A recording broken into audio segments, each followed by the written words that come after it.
पुंडलीक वरदे हरिविठ्ठल श्री ज्ञानदेव तुकाराम गोपाल कृष्ण भगवान की जय। माऊली ज्ञानेश्वर महाराज की जय। जगद्गुरु तुकाराम महाराज की जय। भक्त ऐसे जाना जे देही उदास, गेले आशापाश निवारोनी। विषय तो त्यांचा झाला नारायण, नावडे धनजन माता पिता। निर्वाणी गोविंद असे मागे पुढे, काहीच साकडे पडो निधी। विषय तो त्यांचा झाला नारायण, नावडे धनजन माता पिता। तुका म्हणे सत्यकर्मा व्हावे साह्य, तुका म्हणे सत्यकर्मा व्हावे साह्य। घातली अभय नरका जाणे, विषय तो त्यांचा झाला नारायण, नावडे धनजन माता पिता। प्रस्तुत कीर्तनरूपी सेवेसाठी निवडलेला अभंग जगद्गुरु श्री संत तुकाराम महाराज यांचा 4 चरणाचा आणि भक्तिपर प्रकरणातील अभंग आहे। तुकोबराय म्हणतायत, भक्त ऐसे जाना जे देही उदास, भक्त ऐसे जाना जे देही उदास।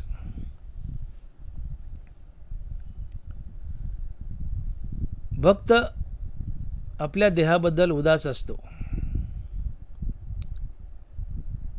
आणि भक्ताच्या आशा मावळलेल्या असतात। भक्ताची व्याख्या करताना तुकोबाराय म्हणतायत की भक्त ऐसे जाना जे देही उदास, गेले आशापाश निवारोनी।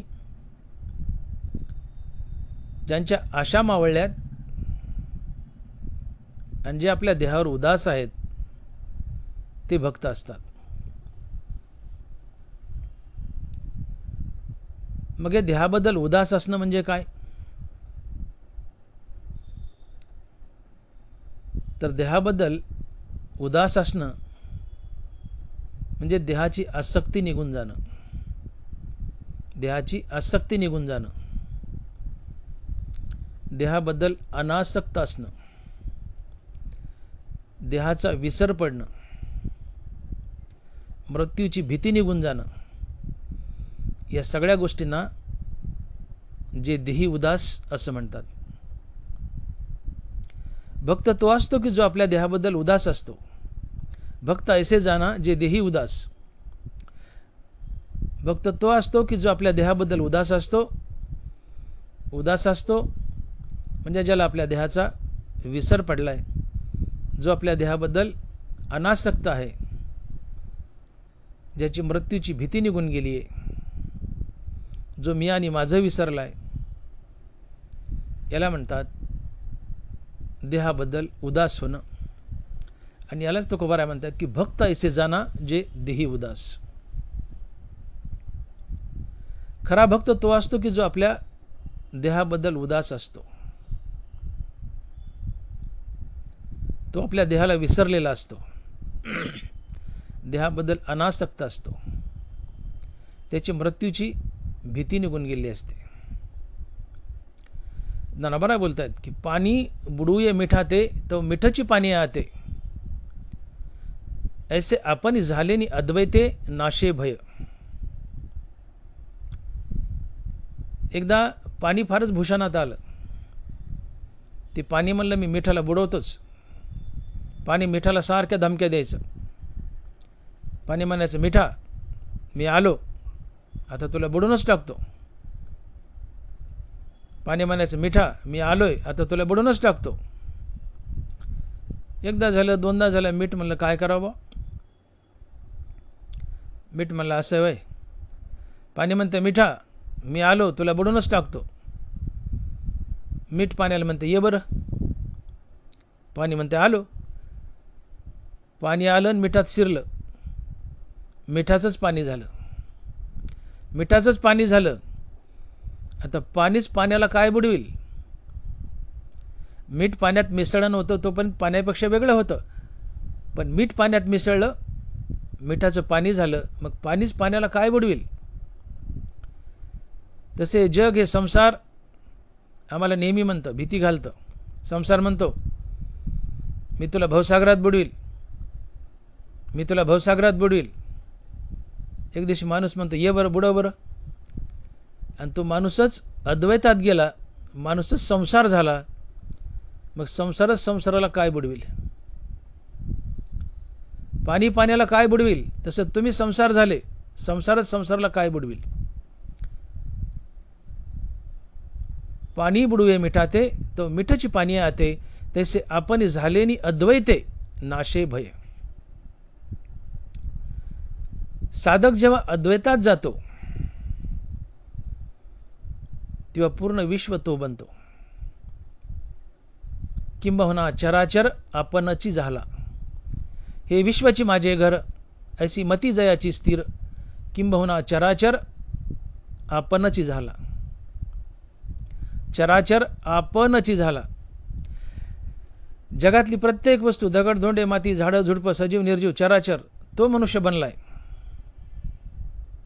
तो आता माणूस राहिला नाही, दिसायला माणूस दिसतोय, पण आत्मस्वरूपानं चराचर बनलाय, अद्वैतात गेलाय. आणि मनुष्य अद्वैतात गेला की त्याच्या मृत्यूची भीती निघून जाते. आणि ही खरी देहाबद्दलची उदासीनता असते. भक्त ऐसे जाना जे देही उदास. ज्याच्या मृत्यूची भीती निघून गेली किंवा ज्याला मृत्यूची भीती निघून गेली तो खरा उदास असतो देहाबद्दल. आणि ज्या दिवशी तुम्ही अद्वैतात जाल त्या दिवशी खऱ्या अर्थानं तुमची मृत्यूची भीती निघून जाते. जगची देह झाले म्हणून प्रिया प्रिय गेले, हर्षामर्ष ठेले दुजे नवीन. जगची देह झाली, आपला देहच जग बनलाय, अर्थात आपण अद्वैतात गेलोय. जगातील प्रत्येक वस्तू मी बनलोय, मग प्रत्येक वस्तू मी आहे तर मीच मला कसा मारेल? जगातील प्रत्येक वस्तू जर मीच बनलोय तर मीच मला कसा मारेल? आणि मग इथं आपली मृत्यूची भीती निघून जाते.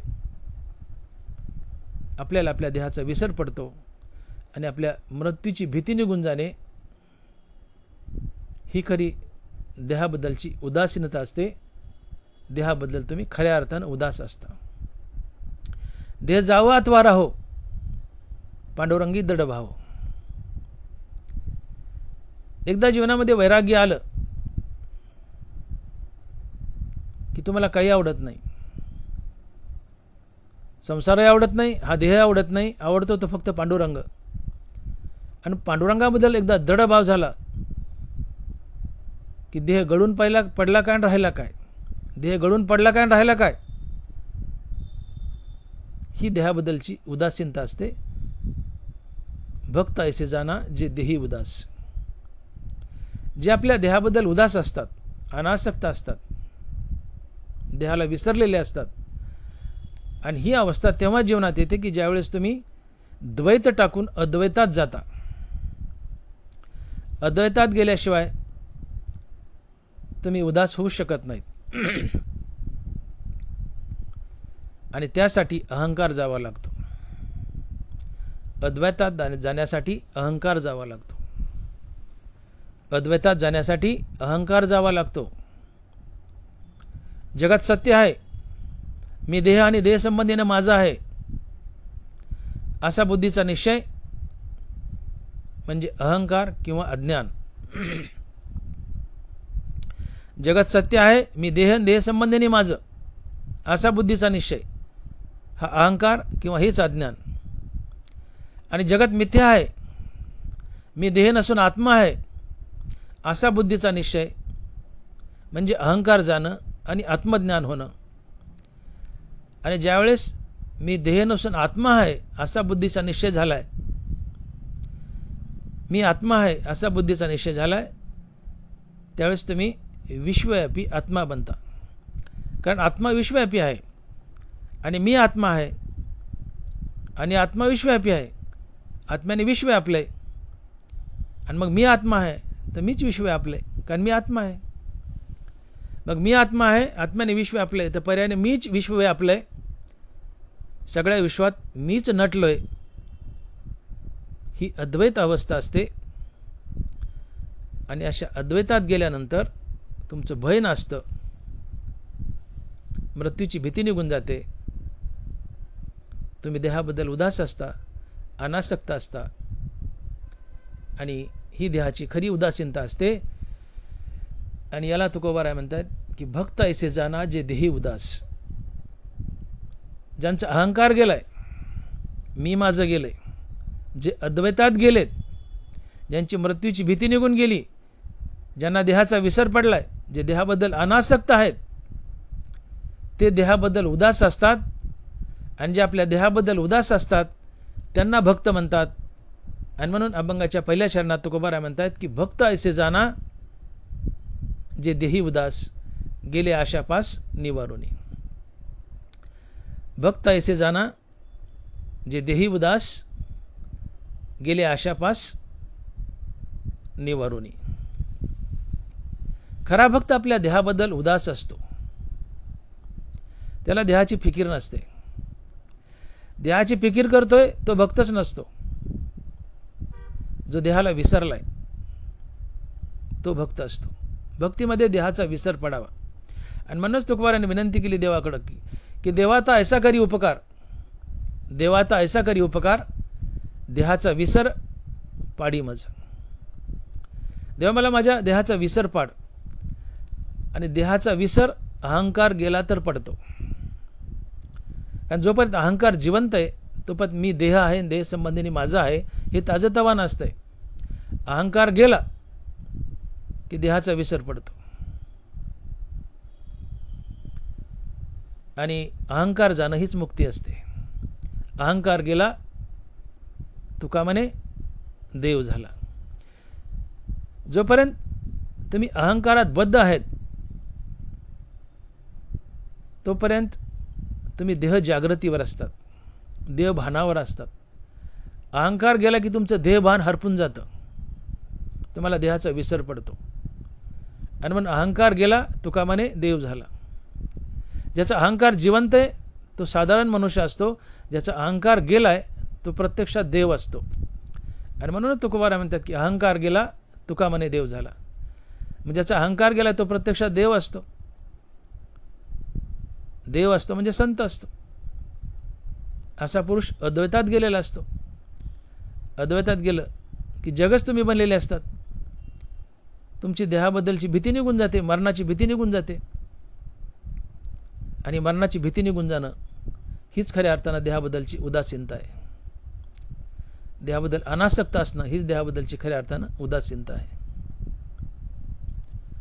आणि म्हणून देहाबद्दल उदास होण्यासाठी अहंकार जावा लागतो. नरबराय लिहित आहेत की या देहावरी उदासो ऐशी अपरी, उखिता जैसा बिडारी बैसला असे. खरा भक्त कसा असतो? या देहावरी उदासो ऐशी अपरी, उखिता जैसा बिडारी बैसला असे. तुम्ही कुठं गावाला चाललेत आणि बसस्टँडवर गाडीची वाट पाहतायत, आजूबाजूला इतरही 10-5 प्रवासी आहेत, त्यांनाही गावाला जायचे, ते त्यांच्या गाडीची वाट पाहतात, तुम्ही तुमच्या गाडीची वाट पाहतायत. गाडीची वाट पाहत असताना अचानक तुम्हाला थोडी लघवी आली, लघुशंका, आणि तुम्ही बाजूच्या माणसाला म्हणले माझ्याकडे बरंच सामान आहे, मी 5 मिनिटात लघवी करून आलो, माझ्या सामानाकडे लक्ष दे. तो अनोळखी मनुष्य म्हणतो ठीक आहे बघतो, मी देतो लक्ष, या जाऊन पटकन. तुम्ही लघुशंकेला लघवीला गेले, योगागन त्याच वेळी ज्याला राखण करायला सांगितली सामानाची त्या माणसाची गाडी आली. तो तुमचं सामान तसंच टाकून देतो मोकार आणि पळत जातो आणि गाडीत बसतो, गाडी निघूनच जाते. तुम्ही लघुशंका करून आले तर तुमचं सामान चोरी गेलेलं असतं. तो बघतो ज्या माणसाला लक्ष द्यायला सांगितलं तो मनुष्य गायब असतो, तो त्याच्या गाडीत बसून निघून गेला. का? तर तो तुमच्या सामानाबद्दल उदास आहे, त्याला तुमच्या सामानाबद्दल देणं घेणं नाही आहे. चोरी जाऊ नाही तर राहू, काय घेणं देणं, माझी गाडी आली चाललो, गाडी नसते आली तर राखण केली असते सामानाची, गाडी आली निघून गेला, तुमच्या सामानाचं काही हो. का? तो तुमच्या सामानाबद्दल उदास आहे, त्याला त्या सामानाचं घेणं देणं नाही आहे. तसं भक्ताला या देहाचं घेणं देणं नसतंय, घेणं देणंच नसतंय. देह राहो अथवा जावो, देह राहो अथवा जावो, पांडुरंगी दृढभाव. एकदा भगवंताबद्दल दृढभाव निर्माण झाला अंतकरणात की देहाची आसक्ती गळून पडते. देव राहो अथवा जावो.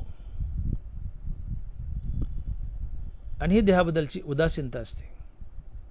भक्तीमध्ये मनुष्य देहाला विसरतो, देहाचा विसर पडतो, देहाची अनासक्ती येते, मृत्यूची भीती निघून जाते. हे देहाबद्दलचं उदासपण असतं. जो आपल्या देहाबद्दल उदास आहे तो खरा भक्त असतो. अशी देहाबद्दल उदासीनता येण्यासाठी अद्वैतात जावं लागतं. अद्वैतात जाण्यासाठी अहंकार जावा लागतो. अहंकार जाण्यासाठी भगवंताची भक्ती करावी लागते, नित्य नाम घ्यावं लागतं. राम म्हणता काम क्रोधाचे दहन, होय अभिमान देशोधडी. अखंड रामनामाने अहंकार जळतो, काम क्रोधादी विकारही जळतात. तुम्ही मी देह न देह संबंधीने माझं याचा तुम्हाला विसर पडतो. तुम्ही अद्वैतात जाता आणि अद्वैतात गेलं मृत्यूची भीती निघून जाते, देहाचा विसर पडतो, तुम्ही देहाबद्दल अनासक्त होता. आणि या सगळ्या गोष्टी म्हणजे तुम्ही देहाबद्दल उदास होता.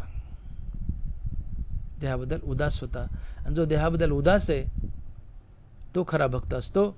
भक्त ऐसे जाना जे देही उदास. जो आपल्या देहाबद्दल उदास आहे त्याला ज्ञानोबा संन्यासी म्हणतात. जो मी आणि माझं विसरलाय त्याला ज्ञानोबा संन्यासी म्हणतात.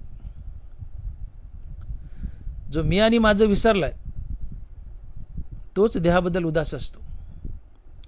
आणि जो मी आणि माझं विसरलाय त्याला ज्ञानोबा संन्यासी म्हणतात.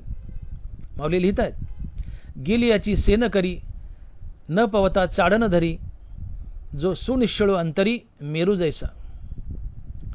आणि मी माझे ऐशी आठवण विसरले जयाचे अंतकरण, पार्था तो संन्यासी जान निरंतर. गेली याची सेन करी न पवता चाडन धरी. गेले ते गेले, मिळालं नाही तर नाही मिळालं. गेले ते गेले, मिळालं नाही तर नाही मिळालं. नका का मिळाना.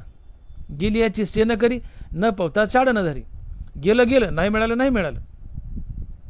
या दोन गोष्टी. आणि मी देह देह संबंधीने माझं हे विसरलंय.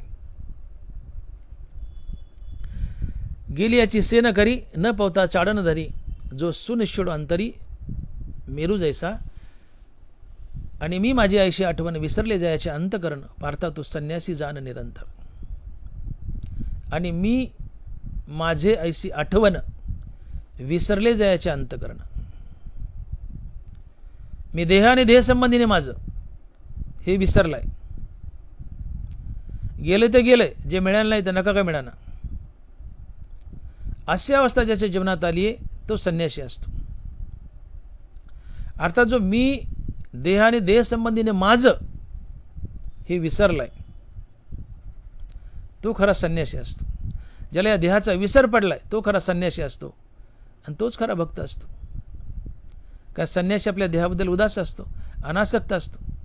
देहाबद्दल अनासक्त असणं ही उदासीनता आहे. आणि देहाबद्दल जो उदास आहे तो भक्त असतो. म्हणून भक्त ऐसे जाना जे देही उदास.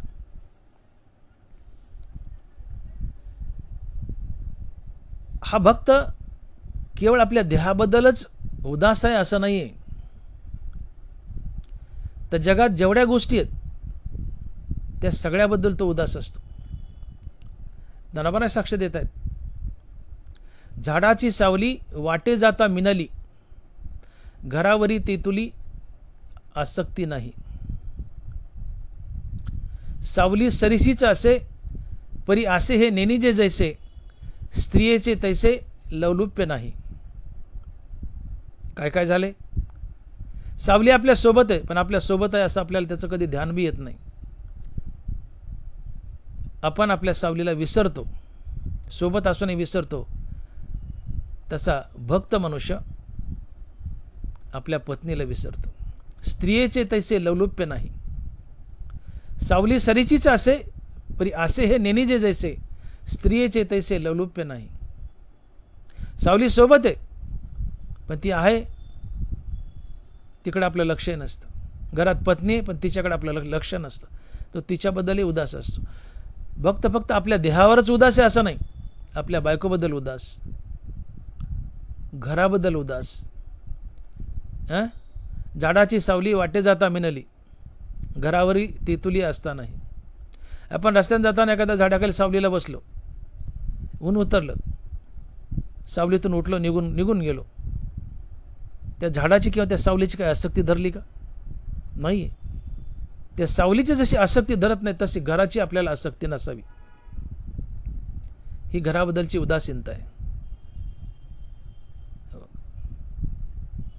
स्त्री सोबत आहे पण असून नसल्यासारखी असावी, ही स्त्रीबद्दलची, पत्नीसोबत बद्दलची उदासीनता आहे. आणि प्रजा जे झाली ते वस्ती की राली, का गोरुवे वैसली रुखातळी. जनावरं झाडाच्या सावलीत बसतात, ऊन उतरलं उठून जातात. जनावरं त्या सावलीबद्दल आसक्त नसतात, झाडाबद्दल आसक्त नसतात.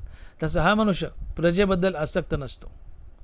प्रजेत राहतो, संघात राहतो, पण निसंग असतो. संघात राहतो पण निसंग राहतो. धनाबद्दल तेच,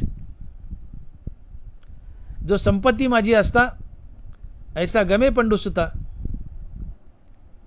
जैसा वाटे जाता साक्षी ठेविला. संपत्तीत राहतो, धनात राहतो, वैभवात राहतो, पण धनात, संपत्तीत साक्षी भावना राहतो, त्या धनात आसक्त नसतो.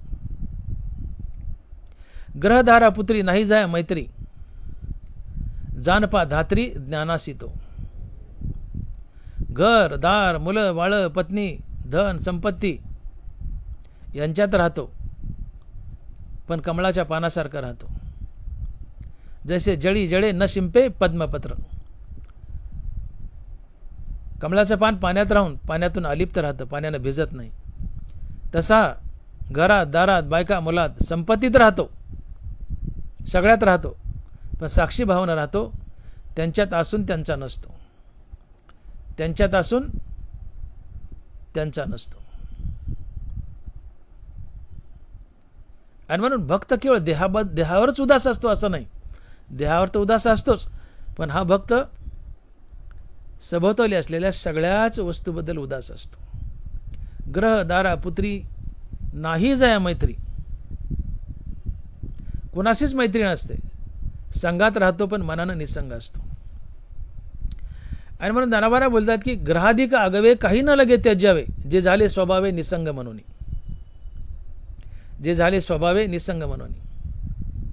घरदार तुम्हाला त्यागायची गरज नाही भक्तीमध्ये. घरातच राहा, संघात राहा, पण मनानं निसंग राहा. देखे अग्नी विजोनी जाय, ते केवळ राखुंडी होय, तरी ते कापुसा गिमुसूये जियापुरी. अग्नी विजली, तिची राख झाली आहे, आता ती राख कापसात गुंडाळून ठेवली तरी कापसाला काही धोका आहे का? काहीच नाही. विस्तव कापसात गुंडाळा तर कापूस जळेल, पेटेल, पण विस्तवाची राख झाली आहे आणि ती राख आता कापसात गुंडाळली आहे, कापूस पेटेल का? कापसाला काही धोका आहे का? अजिबात नाही. विस्तवाची राख झाली आहे, कापसात गुंडाळली आहे, कापसाला काही धोका नाही. तशी तुमच्या मनाची राख झाली आहे. तुम्ही घरात राहिलात तरी तुम्हाला धोका नाही. मनाची राख व्हावी, मनातून अहंकार निघून जावा, आसक्ती निघून जावी, विषय निघून जावेत, म्हणजे मनाची राख होते. मनातून इच्छा निघून जाव्यात म्हणजे मनाची राख होते. मनातून अहंकार गेला, आशा गेल्या, इच्छा गेल्या, मी माझं गेलं, विषयासक्ती गेली, हे सगळं गेलं, मनाची राख झाली. आणि मग मनाची राख झाल्यावर तुम्ही जनात राहिले का आणि वनात राहिले का तुम्हाला काय फरक पडतो? एकच आहे. हनुमंत ज्ञानोबा बोलतात की ग्रहाधिक आगवे काही न लगे त्याज्यावे, जे झाले स्वभावे निसंग म्हणून.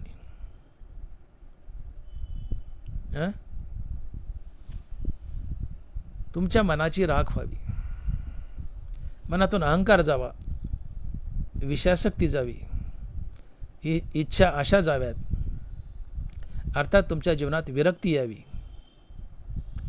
विरक्ती आली, अहंकार गेला की तुम्ही अद्वैतात जाता. अद्वैतात गेले की मृत्यूची भीती निघून जाती, देहाबद्दल उदास होता, देहाची आसक्ती निघून जाते आणि देहाची आसक्ती निघून जाणे, मृत्यूची भीती निघून जाणे, या देहाबद्दल उदास होणे होय. मृत्यूची भीती निघून जाणे, देहाची आसक्ती निघून जाणे म्हणजे देहाबद्दल उदास होणे होय. आणि जो आपल्या देहाबद्दल उदास आहे तो खरा भक्त असतो. पण भक्त ऐसे जाना जे देही उदास. भक्तीमध्ये देहाबद्दल उदास व्हावं, देहाचा विसर पडावा, मृत्यूची भीती निघून जावी, मी माझं विसरावं. आणि हे सगळं होण्यासाठी मुखामध्ये नित्य नाम लागतं. मुखामध्ये नित्य नाम लागतं. नित्य नामानं अहंकार मरतो. अहंकार मेला की मी माझं जातं, मी माझं गेलं. तुम्हाला विरक्ती येते, तुम्ही अद्वैतात जाता. अद्वैतात गेला की देहाचा विसर पडतो, मृत्यूची भीती निघून जाते. आणि हा देहाचा विसर, मृत्यूची भीती जाणं म्हणजे देहाबद्दल उदास होणं. आणि जो देहाबद्दल उदास आहे तो खरा भक्त असतो. आणि म्हणून ज्ञानोबा म्हणतात की भक्त ऐसे जाना जे देही उदास. भक्त ऐसे जाना जे देही उदास. मग या सगळ्या गोष्टी तुमच्यात आहेत का? तुम्ही स्वतःला भक्त म्हणून घेता. आम्ही भक्त आहेत, आम्ही भक्त आहेत, आम्ही भक्त आहेत. ठीक आहे, तुमच्या मुखात भगवंताचं नाम असेल, नाम असेल, पण ते नित्य नाही आहे. नित्य नाही म्हणून अहंकार मरत नाही. अहंकार मरत नाही म्हणून मी माझं जात नाही. विरक्ती येत नाही, श्रीगुरूची कृपा नाही, आत्मज्ञान नाही, तुम्ही अद्वैतात जात नाहीत, समदृष्टी नाही, मृत्यूची भीती जात नाही, देहाची आसक्ती जात नाही. आणि म्हणून तुम्ही देहावर उदास नाही आहेत, देहाला कवटळून बसता. घरात पाल जरी चुचुरली, चोर आला का, काही खडबड वाढलं, साप निघला का, पावलोपावली आम्हाला मरणाची भीती आहे. आम्ही स्वतःला भक्त म्हणून घेतो, पण पावलोपावली आम्हाला मरणाची भीती आहे.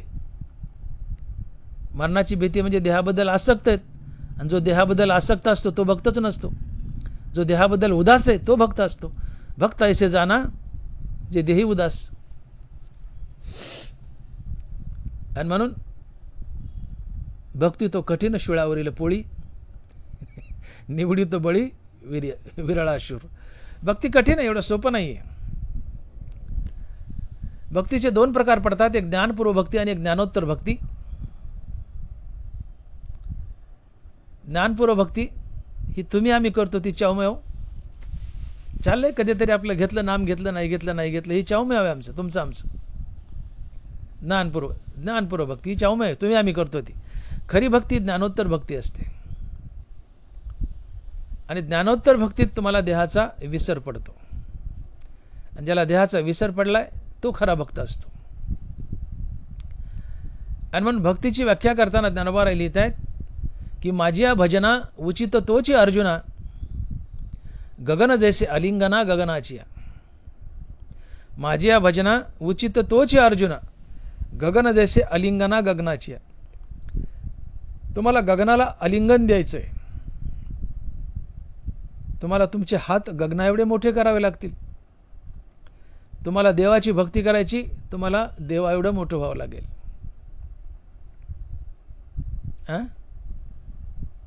आणि मग 15.5 मिसळावे ते 15.5ची व्हावे, तेवी मी झाली असंभवे भक्ती माझी.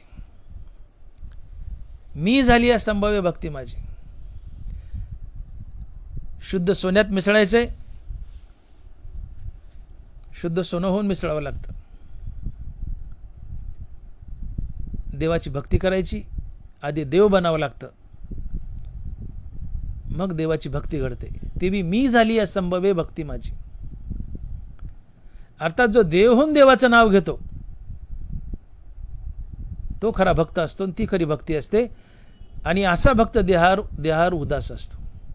भक्त ऐसे जाना जे देही उदास. जो देव होऊन देवाचं नाव घेतो ती खरी भक्ती असते, तो खरा भक्त असतो.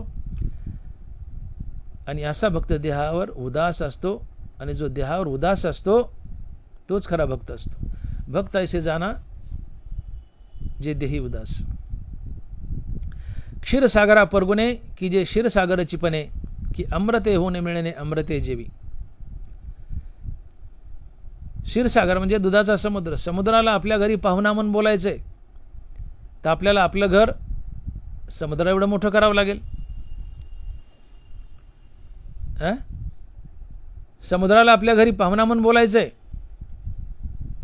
तर आपल्याला आपलं घर समुद्र एवढं मोठं करावं लागेल. देवाची भक्ती करायची तर आम्हाला देवा एवढं मोठं व्हावं लागेल, तेव्हा देवाची भक्ती आमच्याकडून घडू शकते. तात्पर्य, भक्तीची खरी व्याख्या म्हणजे देव होऊन देवाचं नाव घेणं, ही खरी भक्ती आहे. मिळोनी मिळतची असे, समुद्री गंगाजळ जैसे. मीची होनी पांडवा, करीती माझी सेवा. मीची होनी पांडवा, करीती माझी सेवा. मीची होनी, देवहून देवाची सेवा करतात, तो भक्त असतो, आणि ती भक्ती असते. ही ज्ञानोत्तर भक्ती आहे.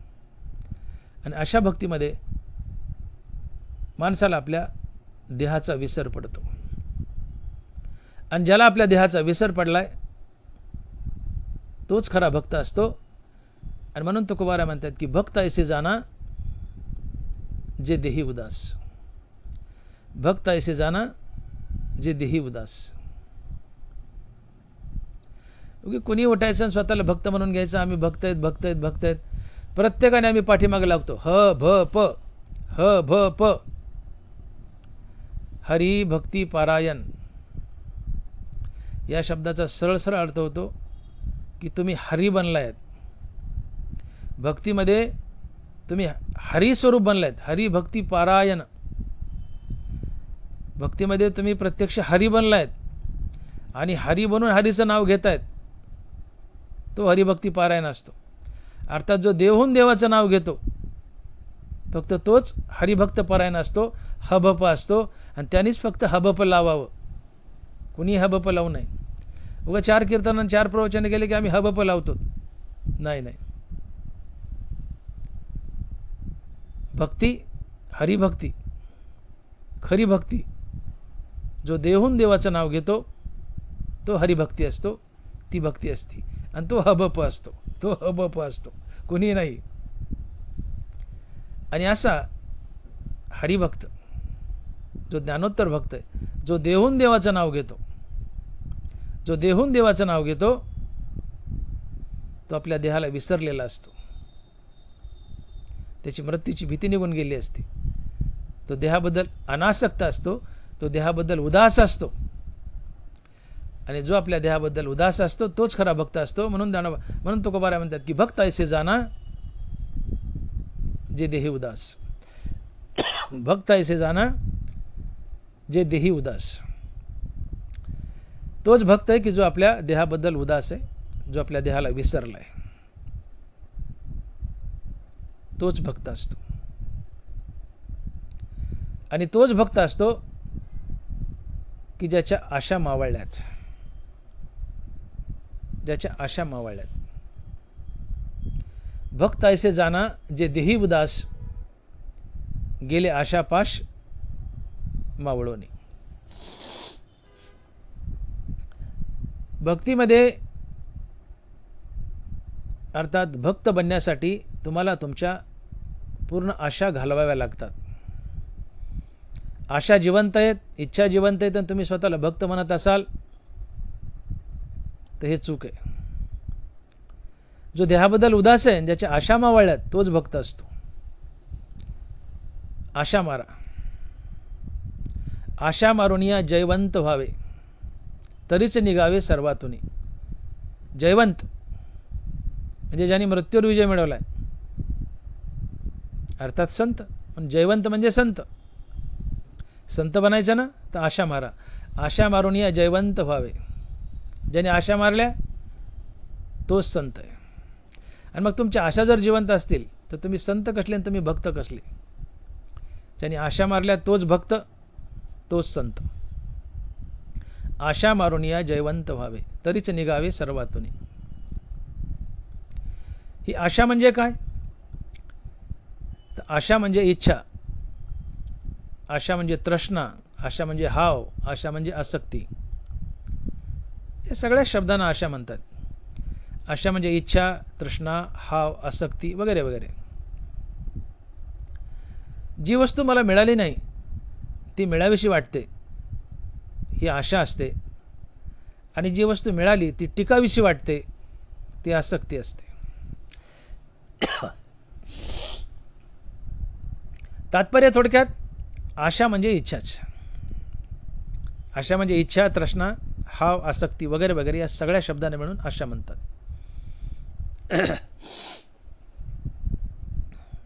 आशा हे वेगवेगळ्या प्रकारच्या असतात. धनाची आशा, बायका मुलांची आशा, पदाची आशा, प्रसिद्धीची आशा, विषयाची आशा, अशा नाना प्रकारच्या आशा असतात. या आशांमध्ये विषयाची आशा ही सर्वात बलवान आहे. कारण तुकोबाराय बोलतात की इंद्रियाचे दिने आम्हा केले नारायणे. इंद्रियाचे दिने आम्हा केले नारायणे. आम्हाला भगवंताने इंद्रियाचं दिनहीन केलंय. इंद्रियाचा आमच्यावर पगडा आहे. इंद्रिय सांगतील तसं आम्ही वागतो, विषय भोगतो. आणि ही विषय भोगाची आशा सर्वात बलवान आहे आणि सर्वात घातक बी आहे. धनाची आशा आहे, पैसा मिळा वाटतो, मिळाला ठीक आहे, नाही मिळाला माणूस म्हणतो जाऊ देवा, नका का मिळाला, नाही मिळाला नाही मिळाला, गप्प बसतो, निघून जातो. बायका मुलाची आशा आहे, बायको नाही मिळाली, नका का मिळाला, जाऊ द्या जाऊ द्या, राहता येईल ब्रह्मचारी, जाऊ द्या तसंच कुमारावर राहू, मनुष्य शांत राहतो. बायको गेली, मुलगा झाला नाही, मनुष्य प्रयत्न करतो, मुलाची आशा आहे, नाही झाला वा, जाऊ द्या जाऊ द्या, नका खावायला, जाऊ द्या, जगू तसंच जगतो. पदाची आशा आहे, पद मिळालं चांगले, नाही मिळालं जाऊ देवा, नका का मिळालं, आपलं नसलं नसलं काय बिघडलं, निघून येतो मनुष्य. प्रसिद्धीची आशा आहे, मिळाली ठीक आहे, नाही मिळेल नका का मिळालं, जाऊ देवा, द्या सोडून, मिळून येत नाही मिळू. या बाकींच्या आशामध्ये मनुष्य कॉम्प्रोमाइज करतो. परंतु विषय भोगाची आशा अतिशय बलवान आहे, ती तुम्हाला कॉम्प्रोमाइज करू देत नाही. इंद्रिय तुम्हाला विषय भोगायलाच लावतात, भोगायलाच लावतात. कारण विषयाची आशा ही फार बलवान असते. आणि मग दानवारा लिहित आहेत की अभिलाषेने की जेल विषयाची आशा धरी जेल, तरी वरपडा होई जेल क्रोध नळा. नीट ऐका उभी. अभिलाषेने की जेल विषयाची आशा धरी जेल, तरी वरपडा होई जेल क्रोध नळा. हा जो क्रोध आहे, या क्रोधाला ज्ञानोबराय गळाची उपमा देतात. ज्ञानोबराय लिहित आहेत की इंद्रिय कामो असे तो लावी सुख दुराशे, गळी जैसा मिने आमिसे भुलवी जे का. परी तया माझी गळू आहे, तो झाकलेपणे ठावे नव्हे, परी तो प्राणाते घेऊन जाय जिया परी. तसे अभिलाषेने की जेल विषयाची आशा धरी जेल, तरी वरपडा होई जेल क्रोध नळा. वरपडा होई जेल क्रोध नळा. या क्रोधाला अग्नी म्हटले.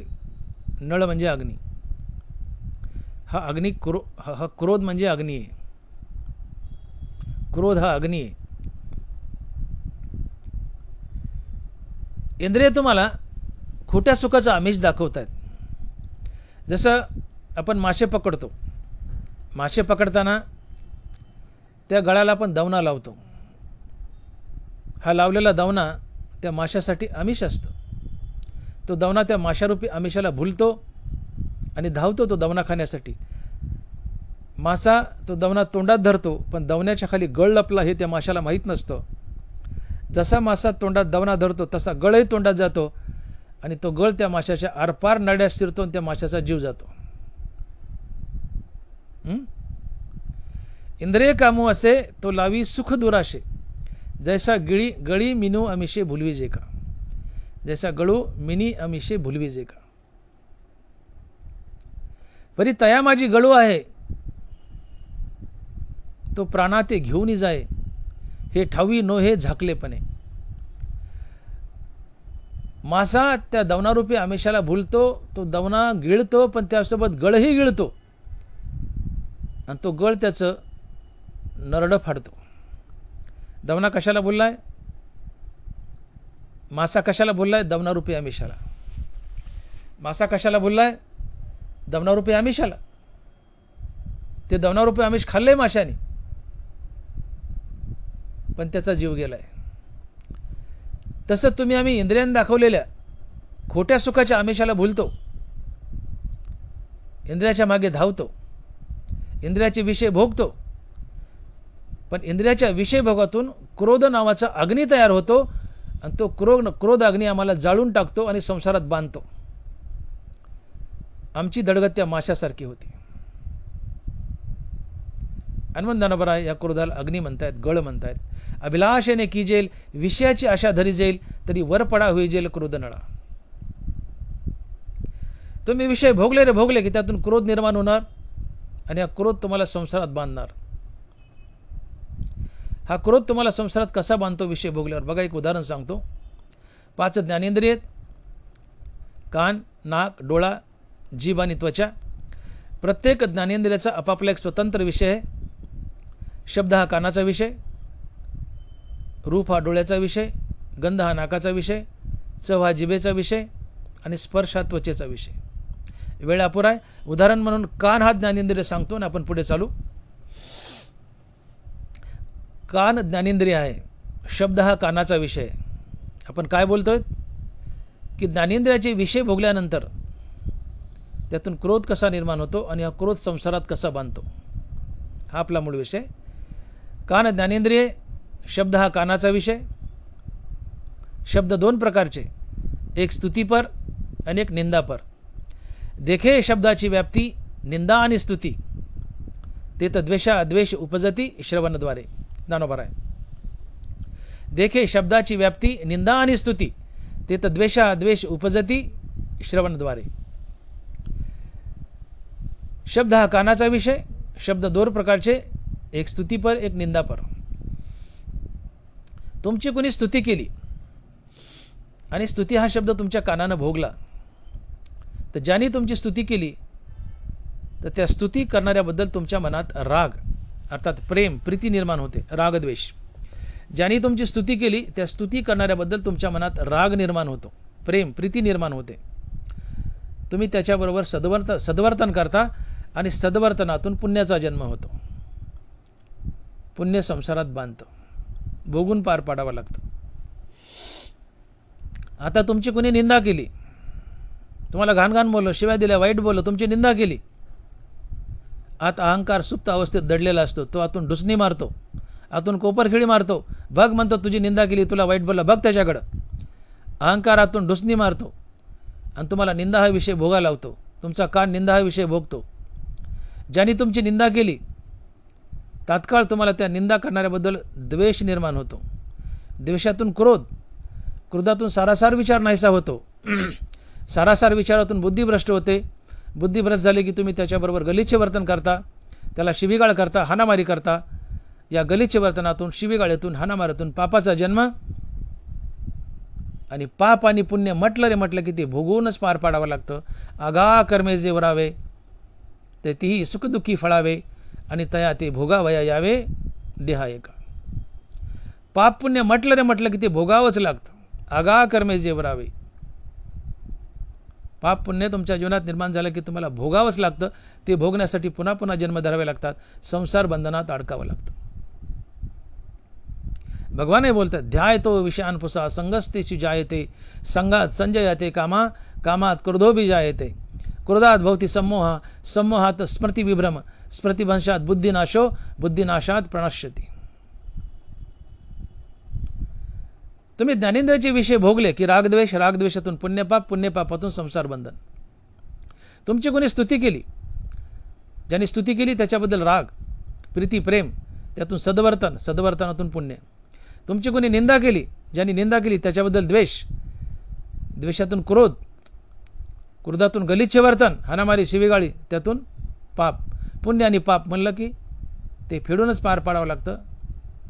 पुण्यपाप फेडण्यासाठी तुम्ही संसार बंधनात पुन्हा पुन्हा अडकता.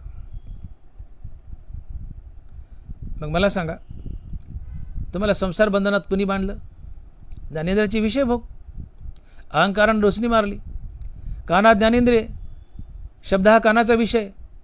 शब्द दोन प्रकारचे, एक स्तुतीपर, निंदापर. स्तुतीपर शब्द भोगला पुण्य, निंदापर शब्द भोगला पाप. मग पाप पुण्याचा जन्म कुठून? तर ज्ञानेंद्रियाचा विषय भोगला. कानाचा विषय शब्द भोगला, स्तुती आणि निंदापर, त्यातून पुण्यपाप. पुण्यपाप आणि संसार बंधन. तुम्हाला कोणी संसारात बांधलं? पुण्यपापानी. पण पुण्यपाप का? तर रागद्वेष. रागद्वेष का? तर निंदास्तुती. निंदास्तुती का? तर ज्ञानेंद्रियाचा विषय भोग. ज्ञानेंद्रियाचा विषय भोग का? तर अहंकारानं रुसणी मारली. अहंकारानं रुसणी मारली. अर्थात स्तुती भोगली, राग, रागातून पुण्य. निंदा भोगली, त्यातून द्वेष, द्वेषातून क्रोध, क्रोधातून पाप. आणि पुण्यपाप म्हणलं की संसार बंधन आलंच. ते भोगावंच लागतं. आगा कर्मे जेवरावे. आणि मग विषयाची आशा सर्वात बलवान आहे. इंद्रिय तुम्हाला विषय भोगायच लावतात. आणि विषय भोगले की त्यातून क्रोध निर्माण होतो. क्रोधातून पाप, आणि पाप सरळ जातं आणि ज्ञाननिधीचा भुजंग बनतं. आणि म्हणून ज्ञानोबा म्हणतात की हे ज्ञाननिधीचे भुजंग, विषयधरीचे वाघ, भजन मार्गीचे मांग मारकजे. काम क्रोध ज्ञाननिधीचे भुजंग आहेत. काम क्रोध हे ज्ञाननिधीचे भुजंग आहेत. हे तर सत्यच आहे. पण असं म्हणण्यापेक्षा, काम क्रोध ज्ञाननिधीचे भुजंग आहेत असं म्हणण्यापेक्षा, कामक्रोधातून निर्माण होणारं पापच ज्ञाननिधीचं खरं भुजंग आहे. तुम्ही काम क्रोध भोगले, आता विषय भोगला. विषय भोगला म्हणजे काम भोगला. निंदास्तुती, निंदास्तुती भोगली म्हणजे काम भोगला. काम म्हणजे ज्ञानेंद्रियाच्या विषय भोगाची इच्छा. तुम्ही काम भोगला म्हणजे निंदा आणि स्तुती भोगली. निंदेमधून क्रोध, हा क्रोध ज्ञाननिधीचा भुजंग बनतो आणि तुम्हाला आत्मज्ञानी बनू देत नाही. का? तर हा क्रोध आणि त्या क्रोधातून पाप जन्माला आले. हे पाप तुम्हाला फेडण्यासाठी पुन्हा पुन्हा जन्म धरावे लागतात. तुम्ही ज्ञानेंद्रियाचा विषय भोगला, शब्द भोगला, त्यातून निंदास्तुती, निंदास्तुतीतून पुण्यपाप. हे पुण्यपापच ज्ञाननिधीवर जाऊन बसतं. आणि पुण्यपाप शिल्लक असेल तर ते भोगावंच लागतं. पुन्हा पुन्हा जन्म धरावे लागतात. मग जीवनात पुण्यपाप शिल्लक असेल तर श्रीगुरू येत नाही, तुम्हाला आत्मज्ञान देऊन मुक्त करत नाही. जोपर्यंत तुमच्या जीवनात पाप पुण्याची निर्मिती आहे तोपर्यंत श्रीगुरू येत नाही, आत्मज्ञान देऊन मुक्त करत नाही. ज्या दिवशी जीवन पाप पुण्य रहित होईल त्या दिवशी श्रीगुरू येऊन तुम्हाला आत्मज्ञान देऊन मुक्त करतो. आणि जीवन पाप पुण्य रहित त्या दिवशी होतं ज्या दिवशी तुम्ही विषय भोगत नाहीत. विषय भोगले, विषय भोगले की रागद्वेष, रागद्वेषातून पुण्यपाप, पुण्यपाप म्हणलं की संसार बंधन आलंच. आणि म्हणून भगवंत अर्जुनाला जागोजाग बजावतात की विषय हे आगवे सर्वथा मनोनी त्याज्यावे, मग रागद्वेष स्वभावे नासतील. मग रागद्वेष निमाले तरी ब्रह्मीचे साम्राज्य आले, मग भोगितो सुख आपुले आपणच. आणि मग परमार्थ करताना तुम्हाला ज्ञानेंद्रियाच्या विषयाचा त्याग करायचा आहे, काम क्रोधाचा त्याग करायचा आहे. आणि मग तुकोबारा म्हणतात की काम क्रोध लोभ घेऊन या संगे, परमार्थासी निघे तोची मूर्ख. काम क्रोध लोभ घेऊन या संगे, परमार्थासी निघे तोची मूर्ख. काम क्रोध लोभ सोबत घेतले आणि परमार्थाला निघालाय तो मूर्ख आहे म्हणले. काम क्रोध लोभ टाक आणि मग परमार्थाला निघ, तरच तू खरा परमार्थिक. आणि तुम्ही तर ज्ञानेंद्रियाचे विषय भोगतात. ज्ञानेंद्रियाचे विषय भोगले की त्यातून क्रोध तयार होतो, क्रोधातून पाप, आणि पाप जाऊन ज्ञानावर बसतं, ते ज्ञाननिधीचा भुजंग बनतं. आणि मग कामक्रोध हे ज्ञाननिधीचे भुजंग आहेत असं म्हणण्यापेक्षा या कामक्रोधातून उत्पन्न होणारं पापच ज्ञाननिधीचा खरा भुजंग आहे. का? ते पाप तुम्हाला फेडावं लागतं, पुन्हा पुन्हा जन्म धरावे लागतात. पाप आहे म्हणून श्रीगुरू येत नाही, मुक्त करत नाही. मग तुम्हाला ज्ञानाच्या प्राप्तीला आडवं कोण आलं? तर पाप आलं. म्हणजे पापच ज्ञाननिधीचा भुजंग आहे. पाप कोणामुळं? ते कामक्रोधामुळं. मग कामक्रोध हे तर ज्ञाननिधीचे भुजंग आहेत, पण कामक्रोध ज्ञाननिधीचे भुजंग आहेत म्हणण्यापेक्षा कामक्रोधातून उत्पन्न होणारं पापच ज्ञाननिधीचा खरा भुजंग आहे. का? ते पाप आम्हाला आत्मज्ञान मिळू देत नाही. का? तर पाप फेडण्यासाठी पुन्हा जन्म धरावा लागतो. पाप आहे म्हणून श्रीगुरू येत नाही, आत्मज्ञान देऊन मुक्त करत नाही. आणि मग श्रीगुरू आला नाही तर आम्हाला आत्मज्ञान होत नाही. पण ज्या दिवशी जीवन पाप पुण्यरहित होईल त्यावेळेस त्या ज्ञानावर राखण करायला, पहारा द्यायला कोणीच नाही ना. श्रीगुरू येईल, तुम्हाला आत्मज्ञान दिलं, मुक्त करेल. आणि म्हणून काम क्रोध तर ज्ञाननिधीचे भुजंग आहेतच, पण असं म्हणण्यापेक्षा काम क्रोधापेक्षा काम क्रोधातून उत्पन्न होणारं पाप हेच खरं ज्ञाननिधीचा भुजंग आहे. का तर ते पाप फेडण्यासाठी पुन्हा पुन्हा जन्म धरावे लागतात आणि आत्मज्ञान आमच्या हाती लागत नाही आणि पाप भुजंग बनतं आणि ते ज्ञान आम्हाला मिळू देत नाही. का तर पाप भोगण्यासाठी पुन्हा पुन्हा जन्म धरावे लागतात, म्हणून आम्ही ज्ञानापासून वंचित राहतो. म्हणून पापच खरा ज्ञाननिधीचा भुजंग आहे. आणि म्हणून विषयाचा अभिलाष अभिलाषेने कीजेल, विषयाची आशा धरीजेल. आशा नाना प्रकारच्या आहेत. हो, जीवनामध्ये आशा भरपूर आहेत. धनाची आशा, बायका मुलाची आशा, पदाची आशा, प्रसिद्धीची आशा आहे, सोबत विषयाची आशा आहे. बाकीच्या आशा, धनाची, बायका मुलाची, प्रसिद्धीची, पदाची, ही आशा तुटपुंजी आहे. या गोष्टी मिळाल्या ठीक आहे, नाही मिळाल्या तुम्ही कॉम्प्रोमाइज करता, गप्प बसता. पण विषयाची आशा फार बलवान आहे, तिथं तुम्हाला कॉम्प्रोमाइज करता येत नाही. का? इंद्रियाचा तुमच्यावर पगडा. इंद्रियाचे दिने आम्हा केले नारायणे. विषयाची आशा फार बलवान आहे. ज्ञानेंद्रिय तुमच्याकडून विषय भोगून घेतातच आणि ज्ञानेंद्रिय विषय भोगून घेत आहेत. त्या विषय भोगातून पाप पुण्याची निर्मिती, आणि पाप पुण्य म्हणलं रे म्हणलं की आगा कर्मे जीवरावे, तर तीही सुखदुःखी फळावे तया ते भोगावया यावे देहा एका. जीवनात पाप पुण्य निर्माण झालं रे झालं की ते भोगण्यासाठी पुन्हा पुन्हा जन्म धरावे लागतात. 84 लक्ष योनीमध्ये अडकावं लागतं, संसार बंधनात अडकावं लागतं. आणि मग जोपर्यंत विषयाची आशा बलवान आहे तोपर्यंत तुम्ही भक्त नसताच, तुम्ही भक्तीत गणल्याच जात नाहीत. आणि म्हणून महाराज म्हणतात की भक्त ऐसे जाना जे देही उदास, गेले आशा पाशे मावळोनी. भक्त तोच असतो की जो देहाबद्दल उदास आहे, ज्याच्या आशा मावळल्यात. तुमच्या आशा जिवंत असतील तर तुम्ही भक्तच नाही आहेत. बाकीच्या आशा किरकोळ आहेत, पण विषयाची आशा बलवाने, ती तुमच्या जीवनातून सहजासहजी जात नाही. आणि जोपर्यंत विषयाची आशा आहे, विषय भोगतायत, तोपर्यंत जीवनात पाप पुण्याची निर्मिती आहे. आणि जोपर्यंत पाप पुण्याची निर्मिती आहे तोपर्यंत संसार बंधने तुमच्या नशिबीत ठेवलेलंच आहे. आणि म्हणून विषयाचा त्याग करा, विषय जिंका. आणि त्यासाठी सर्वात बलवान साधन आहे रामनाम. राम म्हणता काम क्रोधाचे धन, होय अभिमान देशोधडी. रामनामानं अभिमान तर पळून जातोच, अहंकार तर जातोच, पण काम क्रोधाचंही दहन होतं आहे. की ज्या कामक्रोधातून पापाची उत्पत्ती आणि या पापामुळे संसार बंधन आहे, तर रामनामानं ते कामक्रोधच जळतात. कामक्रोध जळाले पाप कुठून येईल मग आता? हां, अलग लक्षामध्ये. कामाचे नाही ते तर क्रोधूचे कायचा, आणि ते कैचे भांडणारे तो को बरं आहे. कामाचे नाही ते क्रोधाचे कैसा. जिथं कामच नाही तिथं क्रोध कसा येईल? क्रोधाची उत्पत्ती कामातून होते. काम म्हणजे ज्ञानेंद्रियाची विषय भोगाची इच्छा. ज्ञानेंद्रियाचे विषय भोगले म्हणजे काम भोगला. काम भोगला तरच क्रोध आहे, आणि क्रोधातून पाप आहे, आणि त्यातून संसार बंधन आहे. पण कामच भोगला नाही, ज्ञानेंद्रियाचे विषयच भोगले नाही, तर क्रोधाची उत्पत्तीच होत नाही. कारण क्रोध जन्माला येतो तो कामातून, अर्थात ज्ञानेंद्रियाच्या विषय भोगातून. जसं आपण निंदास्तुती भोगली तसं निंदास्तुती हा काम आहे. पण काम वैरी झाला ठाणोरी, ते तर सरली वारी क्रोधाची. काम वैरी झाला ठाणोरी, ते तर सरली वारी क्रोधाची.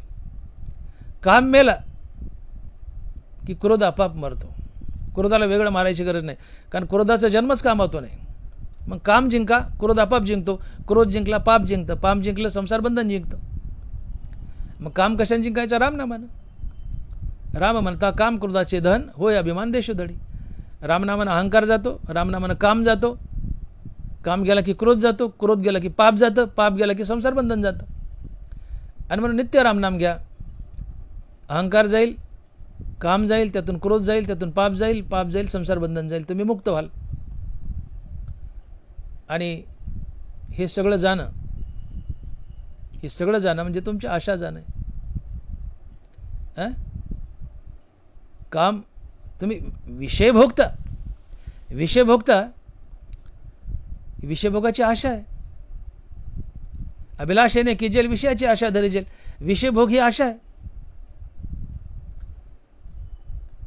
मग रामनाम घ्या ना. रामनाम नित्य घेतलं की काम जातो, म्हणजेच विषयाची आशा जाते.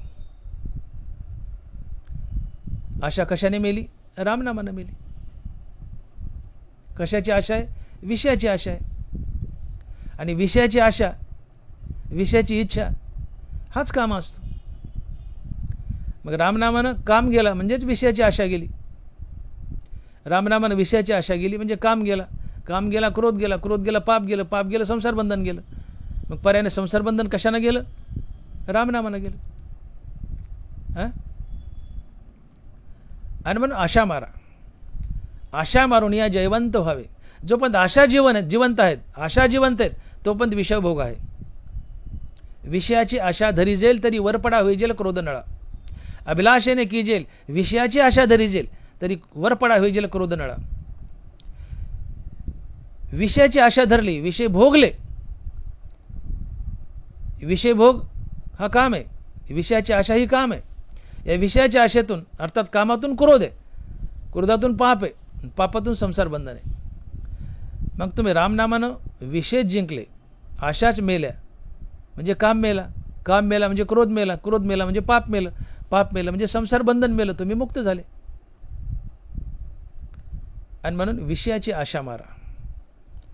जोपर्यंत तुम्ही विषयाची आशा मारत नाहीत तोपर्यंत हा संसार तुमच्या नशिबी ठेवलेलाच आहे. आणि म्हणजे ज्यांनी आशा मारल्यात, आशेचं जाळं आम्ही आशेच्या जाळ्यात बांधलोत. आशा हे पाश आहे. हे आशेचा पाश निवारण केलाय, आशेचा पाश तोडलाय, आशेने आम्हाला जाळ्यात बांधलंय. जोपर्यंत आशेने जाळ्यात बांधलंय, आम्ही आशाबद्ध आहोत, तोपर्यंत आम्ही भक्तच नाही आहेत. ज्या दिवशी आम्ही आशेचं जाळं तोडू त्या दिवशी आम्ही खरे भक्त बनू. आणि जोपर्यंत आम्ही आशेमध्ये बद्ध आहोत, आशेच्या जाळ्यात बद्ध आहेत, तोपर्यंत आम्ही भक्तच नाही आहेत. आणि म्हणून अर्जुन 3ऱ्या अध्यायात देवाला एक फार सुंदर प्रश्न विचारतो. अर्जुन म्हणतो, तरी देवा है ऐसे कैसे जे ज्ञानियाची स्थिती भ्रंसे जे मार्ग सांडोनी अनरसे चालत देखो. काय म्हणतो अर्जुन, नीट आहे का? तरी देवा है ऐसे कैसे जे ज्ञानियाची स्थिती भ्रंसे मार्ग सांडोनी अनरसे चालत देखो. आस्था संगू सांडिती संसर्गू करिता न धाती वनवासी ही सेविती जनपदाते. तरी देव आहे ऐसे कैसे. देव म्हणले असं का होतं? आस्था संगू सांडिती संसर्गू करिता न धाती वनवासी सेविती जनपदाते. देवा एक मनुष्य संग टाकून वनात जातो, निसंग बनतो, परंतु वनातून पुन्हा जनात येतो, भरपूर संग करतो, भरपूर विषय भोगतो आणि स्वतःचं पतन करून घेतो. देवा असं का होतं? आस्था संगू सांडिती तरी संसर्गू करिता न धाती वनवासी ही सेविती जनपदाते. भगवंत म्हणतायत याचं उत्तर देताना, जरी हृदयी विषय स्मरती तरी निसंग आपजे संगती संगी प्रगटे मूर्ती अभिलाषाची. अभिलाष म्हणजे इच्छा, आशा. जरी हृदयी विषय स्मरती तरी निसंग आपजे संगती संगी प्रगटे मूर्ती अभिलाषाची. अर्जुन म्हणतो, देवा असं का होतं? तरी देवा है ऐसे कैसे जे ज्ञानियाची स्थिती भ्रंसे मार्ग सांडवणी अनरसे चालत देखो. आस्था संगू सांडिती संसर्गू करिता न धाती वनवासी सेविती जनपदाते. एक मनुष्य देव भेटा म्हणून संग त्यागतो, वनात जातो, वनात जाऊन पुन्हा जनात येतो, भरपूर संसार भोगतो, पतन करून घेतो. देवा असं का होतं? भगवान कृष्ण उत्तर देत आहेत, जरी हृदयी विषय स्मरती निसंग आपजे संगती संगी प्रगटे मूर्ती अभिलाषाची. अभिलाषेने की जेल विषयाची आशा धरी जेल तरी वरपडा होई जेल क्रोध नळा. देव म्हणतात तो वनात गेला, पण जाताना हृदयात विषय वासना घेऊन गेला, विषयाची आशा घेऊन गेला. हृदयी विषय स्मरती विषयाची आशा धरी जेल तरी वरपडा होई जेल क्रोध नळा. वनात गेलाय पण विषयाची आशा घेऊन गेलाय. आणि तिथे गेल्यानंतर ही विषयाची आशा त्याच्या मनात पुन्हा पुन्हा जागृत होते. विषय भोगण्यासाठी ही आशा त्याला मजबूर करते. तो जाताना विषयाची इच्छा, विषयाची आशा घेऊन गेलाय. विषयाची आशा इच्छा टाकून गेला नाही, विषयाची आशा इच्छा सोबत घेऊन गेलाय. विषयाची आशा धरी जेल जरी हृदयी विषय स्मरती विषयाची आशा घेऊन गेलाय सोबत. आणि तिथं गेल्या आशा या बलवान झाल्या, जागृत झाल्या. विषय भोगाची आशा त्याला विषय भोगावेसे वाटू लागले. आणि म्हणून विषय भोगण्यासाठी तो पुन्हा वनातून जनात येतो, वनातून जनात येतो, भरपूर विषय भोगतून पतन करून घेतो. याचं कारण काय? जनातून वनात गेलाय, पुन्हा वनातून जनात आलाय. कारण काय? जाताना हृदयात विषयाची आशा घेऊन गेलं. ती आशा त्याला पुन्हा जनात घेऊन येते आणि पुन्हा विषय भोगायला होते आणि पतन करते. आणि म्हणून ही आशा मारा. आशा मारून जयवंत व्हावे. विषयाची आशा मारा, धनाची आशा मारा, बायका मुलाची आशा मारा, पदाची प्रसिद्धीची आशा मारा. या सोप्यात मारणं, पण विषयाची आशा मारणं फार बलवान आहे. ही विषयाची आशा मारा. म्हणून विषय आगवे सर्वथा म्हणून सांडावे, मग रागद्वेष स्वभावे नाशतील. विषयाची आशा मारा. आणि विषयाची आशा घेऊन जर देवदेवाला लागले तर देवदेव कधी सफल होणार नाही. एक मनुष्य देवाची प्राप्ती व्हावी म्हणून वनात गेला.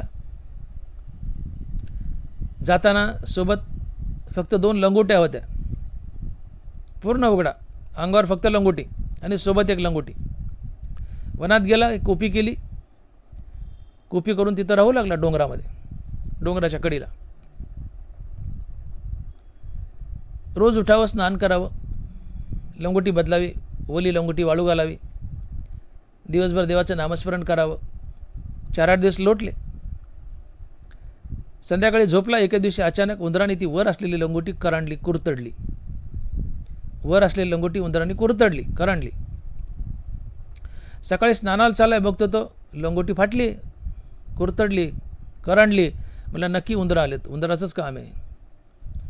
आता म्हणले ही कुरतडली, अंगावरची जर उद्या कुरतडली तर काय भोंगळ्या फिरायचं, काय घालू काय म्हणले मी. घाबरला. स्नान केलं, गावात गेला आणि गावातून भिक्षेमध्ये एक मांजर मागून आणली. एका धनिक माणसाच्या दारात उभा राहिला, भिक्षा मागितली. भिक्षेसोबत म्हणले, मालक मला एक मांजर द्या. असं असं झालं म्हणले, उंदराने लंगोटी करांडली, मांजर द्या म्हणले, म्हणजे उंदरं पळून जातील त्याच्या आवाजाने. दानी माणूस तर दिली एक मांजर. आता मांजर घेऊन आला. मांजर आली की मांजर म्याव म्याव म्याव म्याव करू लागली. मांजराच्या आवाजाने उंदरं पळून गेले. खुश झाला, म्हणले आता लंगोटी वाचली, आता लंगोटी वाचली. उंदरं पळून गेले, खुश झाला. पण जात मांजराची म्याव म्याव म्याव म्याव म्याव म्याव म्याव म्याव, त्या मांजराचं चालूच. ते म्याव म्याव बंदच व्हाय ना. मांजराचं म्याव म्याव तेव्हाच बंद होतं जेव्हा त्याला दूध पाजावं. आता मांजराचं म्याव म्याव बंदच होत नाही. तुम्ही बघा मांजर पाळून, ते सारखं म्याव म्याव करतं. दूध पाजलं तर म्याव म्याव थांबतं. आता ते मला डोकं उठवलं मांजराने, दिवसा म्याव म्याव, रातचं म्याव म्याव, झोप आहे ना. म्हणले त्याला दूध लागेल, म्हणजे दूध आणायचं कुठून. पुन्हा दुसऱ्या दिवशी भिक्षेला गेला. त्याच धनिक मालकाच्या दारात उभा राहिला, भिक्षा मागितली, भिक्षा मिळाली. पण म्हणले मालक काल मांजर दिली, म्याव म्याव केलं, म्याव म्याव केलं मांजराने, उंदरं पळून गेले. पण मांजराचं म्याव म्याव काही बंद व्हाय नाही. डोकं उठले, झोप आहे ना. म्हणले दिवसा म्याव म्याव, रातचं म्याव म्याव. मग काय पाहिजे म्हणले, मला गाय द्या, म्हणजे दूध पाजेल आणि मांजराचं म्याव म्याव थांबेल. आता दानी होता, त्यांनी गाय दिली. घेतली गाय, गेला. गाय नेली वनात, त्या कोपीपुढे बांधली. पण शास्त्र असं सांगतं, श्रीमद भागवतात विषय येतो की गायीची धार ही फक्त स्त्रियांनी काढावी. श्रीमद भागवतात विषय येतो. गोकुळात गायीची धार गवळणी काढायच्या, कारण गाय ही आई आहे, गोमाता आहे. आणि तिच्या सडाला, तिच्या स्तनाला जर पुरुषाने हात लावला तर दोष लागतो. म्हणून गोकुळात गवळणीच गायीची धार काढायच्या. अर्थात गायीची धार स्त्रियांनीच काढावी हे शास्त्र आहे. हा पडला गडी, आता गायीची धार काढावं तर दोष लागेल. पुन्हा दुसऱ्या दिवशी गावात भिक्षेला आला. तर मालक गाय नेली काल, पण तिची शास्त्र असे तिची धार बाईनीच काढावी लागते. गड्याने हात लावला गायीच्या स्थानाला तर दोष लागतो. मग तो माणूस म्हणतो काय पाहिजे तुला आता. म्हणजे एक बाई पाहिजे धार काढायला. तो मालक म्हणतो आता तुला बाई देऊ कुठून. बाकीचं ठीक आहे, पण बाई आणायची कुठून तुला द्यायला. म्हणले काही करा पण एक बाई द्या. आता तो दयाळूच होता, दानशूर होता. म्हणले हे बघ गावात आपल्या एक अनाथ पोरगी फिरते, उचल म्हणले तिला घेऊन जा म्हणले. गेला ती अनाथ मुलगी, तिला बोलवलं, घेऊन गेला वनात. त्या मुलीने गायीची धार काढली, मांजराला दूध पाजलं, मांजर दूध पिलं, शांत झालं, मांजराचं म्याव म्याव थांबलं.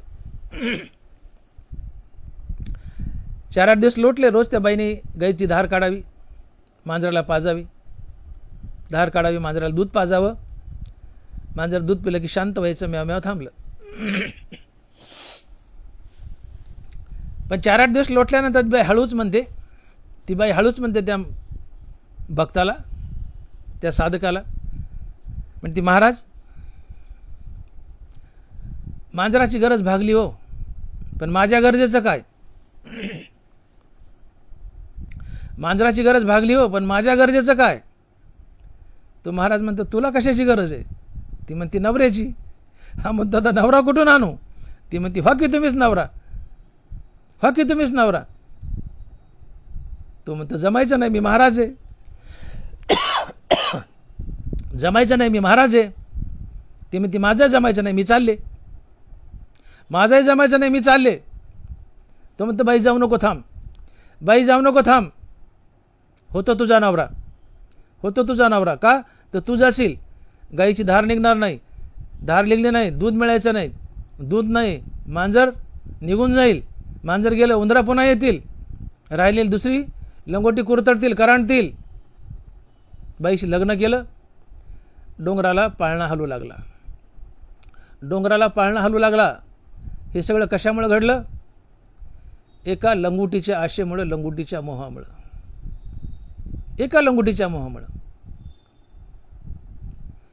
आणि म्हणून हृदयी विषय स्मरती तरी निसंग आपजे संगती, संगी प्रगटे मूर्ती अभिलाषाची. देव बोलतायत की अर्जुना, तू म्हणतो ना की मनुष्य निसंग होतो, वनात जातो आणि वनातून पुन्हा जनात येतो, भरपूर विषय भोगतो आणि आपलं पतन करून घेतो, असं का होतं? तर याचं कारण, जरी हृदयी विषय स्मरती तरी निसंग आपजे संगती, संगी प्रगटे मूर्ती अभिलाषाची. तो वनात गेलाय, जनातून वनात गेलाय, पण जाताना सोबत विषयाची आशा, विषयाची इच्छा घेऊन गेलाय. आणि विषयाची इच्छा, विषयाची आशा पुन्हा त्याचे विषय जागृत करते, त्याला विषय भोगावेसे वाटतात. या नाना प्रकारच्या आशा, विषयाची आशा, नाना प्रकारच्या आशा त्याच्या मनात जाग्या होतात, ते विषय भोगावे वाटतात. आणि ते भोगण्यासाठी तो वनातून पुन्हा जनात येतो, विषय भोगतो, भरपूर संसार भोगतो आणि पतन करून घेतो. आणि म्हणून आशा मारून जयवंत व्हावे, तरीच निघावे सर्वातून. आशा हे समूळ खणून काढावी, तरीच गोसावी व्हावे त्याने. आशा तुम्ही तुमच्या हृदयातून मुळासहित उपटून फेका. एखादं झाड आहे, तुम्ही उपटलंय, पण अर्धवट उपटलंय, किंवा मोठं झाड आहे, तुम्ही करवतीने कापलंय आणि त्याचं काही खोड आणि मुळ्या जमिनीत राहिल्या, तर त्या राहिलेल्या खोडाला पुन्हा फांद्या आणि आगाऱ्या फुटतात आणि एक नवीन झाड तयार होतं. पण कापलेलं झाड, त्याचं मूळ जर जेसीबीनी तुम्ही उखडून फेकून दिलं मुळासहित, तर आता ते झाड पुन्हा पनपत नाही, त्याला पुन्हा फांद्या फुटत नाहीत, का मुळासहित उपटून टाकले. तशी आशा ही मुळासहित उपटून फेका. आशा ही समूळ खणून काढावी, तरीच गोसावी व्हावे त्याने. नाहीतर सुखी असावे संसारी, फजित दुसरी करू नये. तुम्ही सुखाने संसार तर देव करा म्हणले, होईल तेवढा होईल. उगा नाटकं करू नका, वनात जायचे आणि गोसावी झाल्याचे. जायचेच तर आशा समूळ खणून काढा. आणि ज्याने आशा समूळ खणून काढली तो भक्त असतो. म्हणून भक्त ऐसे जाना जे देही उदास, गेले आशा पाश निवारोनी. आशेचं जाळं तोडा, तरच तुम्ही भक्त आहेत. आशा म्हणजे इच्छा, आसक्ती. ही आसक्ती एवढी बलवान असते की जे नागवे होऊन वनात फिरतात त्यांच्या मागे आशा आणि आसक्ती लागते. घरी घरपण सरे, वनी वन्य होऊन अवतरे, नागव्याही शरीरे जो लागला आहे. जे नागे होऊन फिरतात वनात, त्यांच्या मागे संसार लागलाय, त्यांच्या मागे आशा आसक्ती लागली आहे. जनाबारा बोलतात, घरी कुटुंबपणे सरे, वनी वन्य होऊन अवतरे, नागव्याही शरीरे जो लागला आहे. जे नागवे होऊन वनात फिरतात त्यांना आशा आसक्ती सोडत नाही. टीसभर लंगोटीत सर्व संसार भरलाय.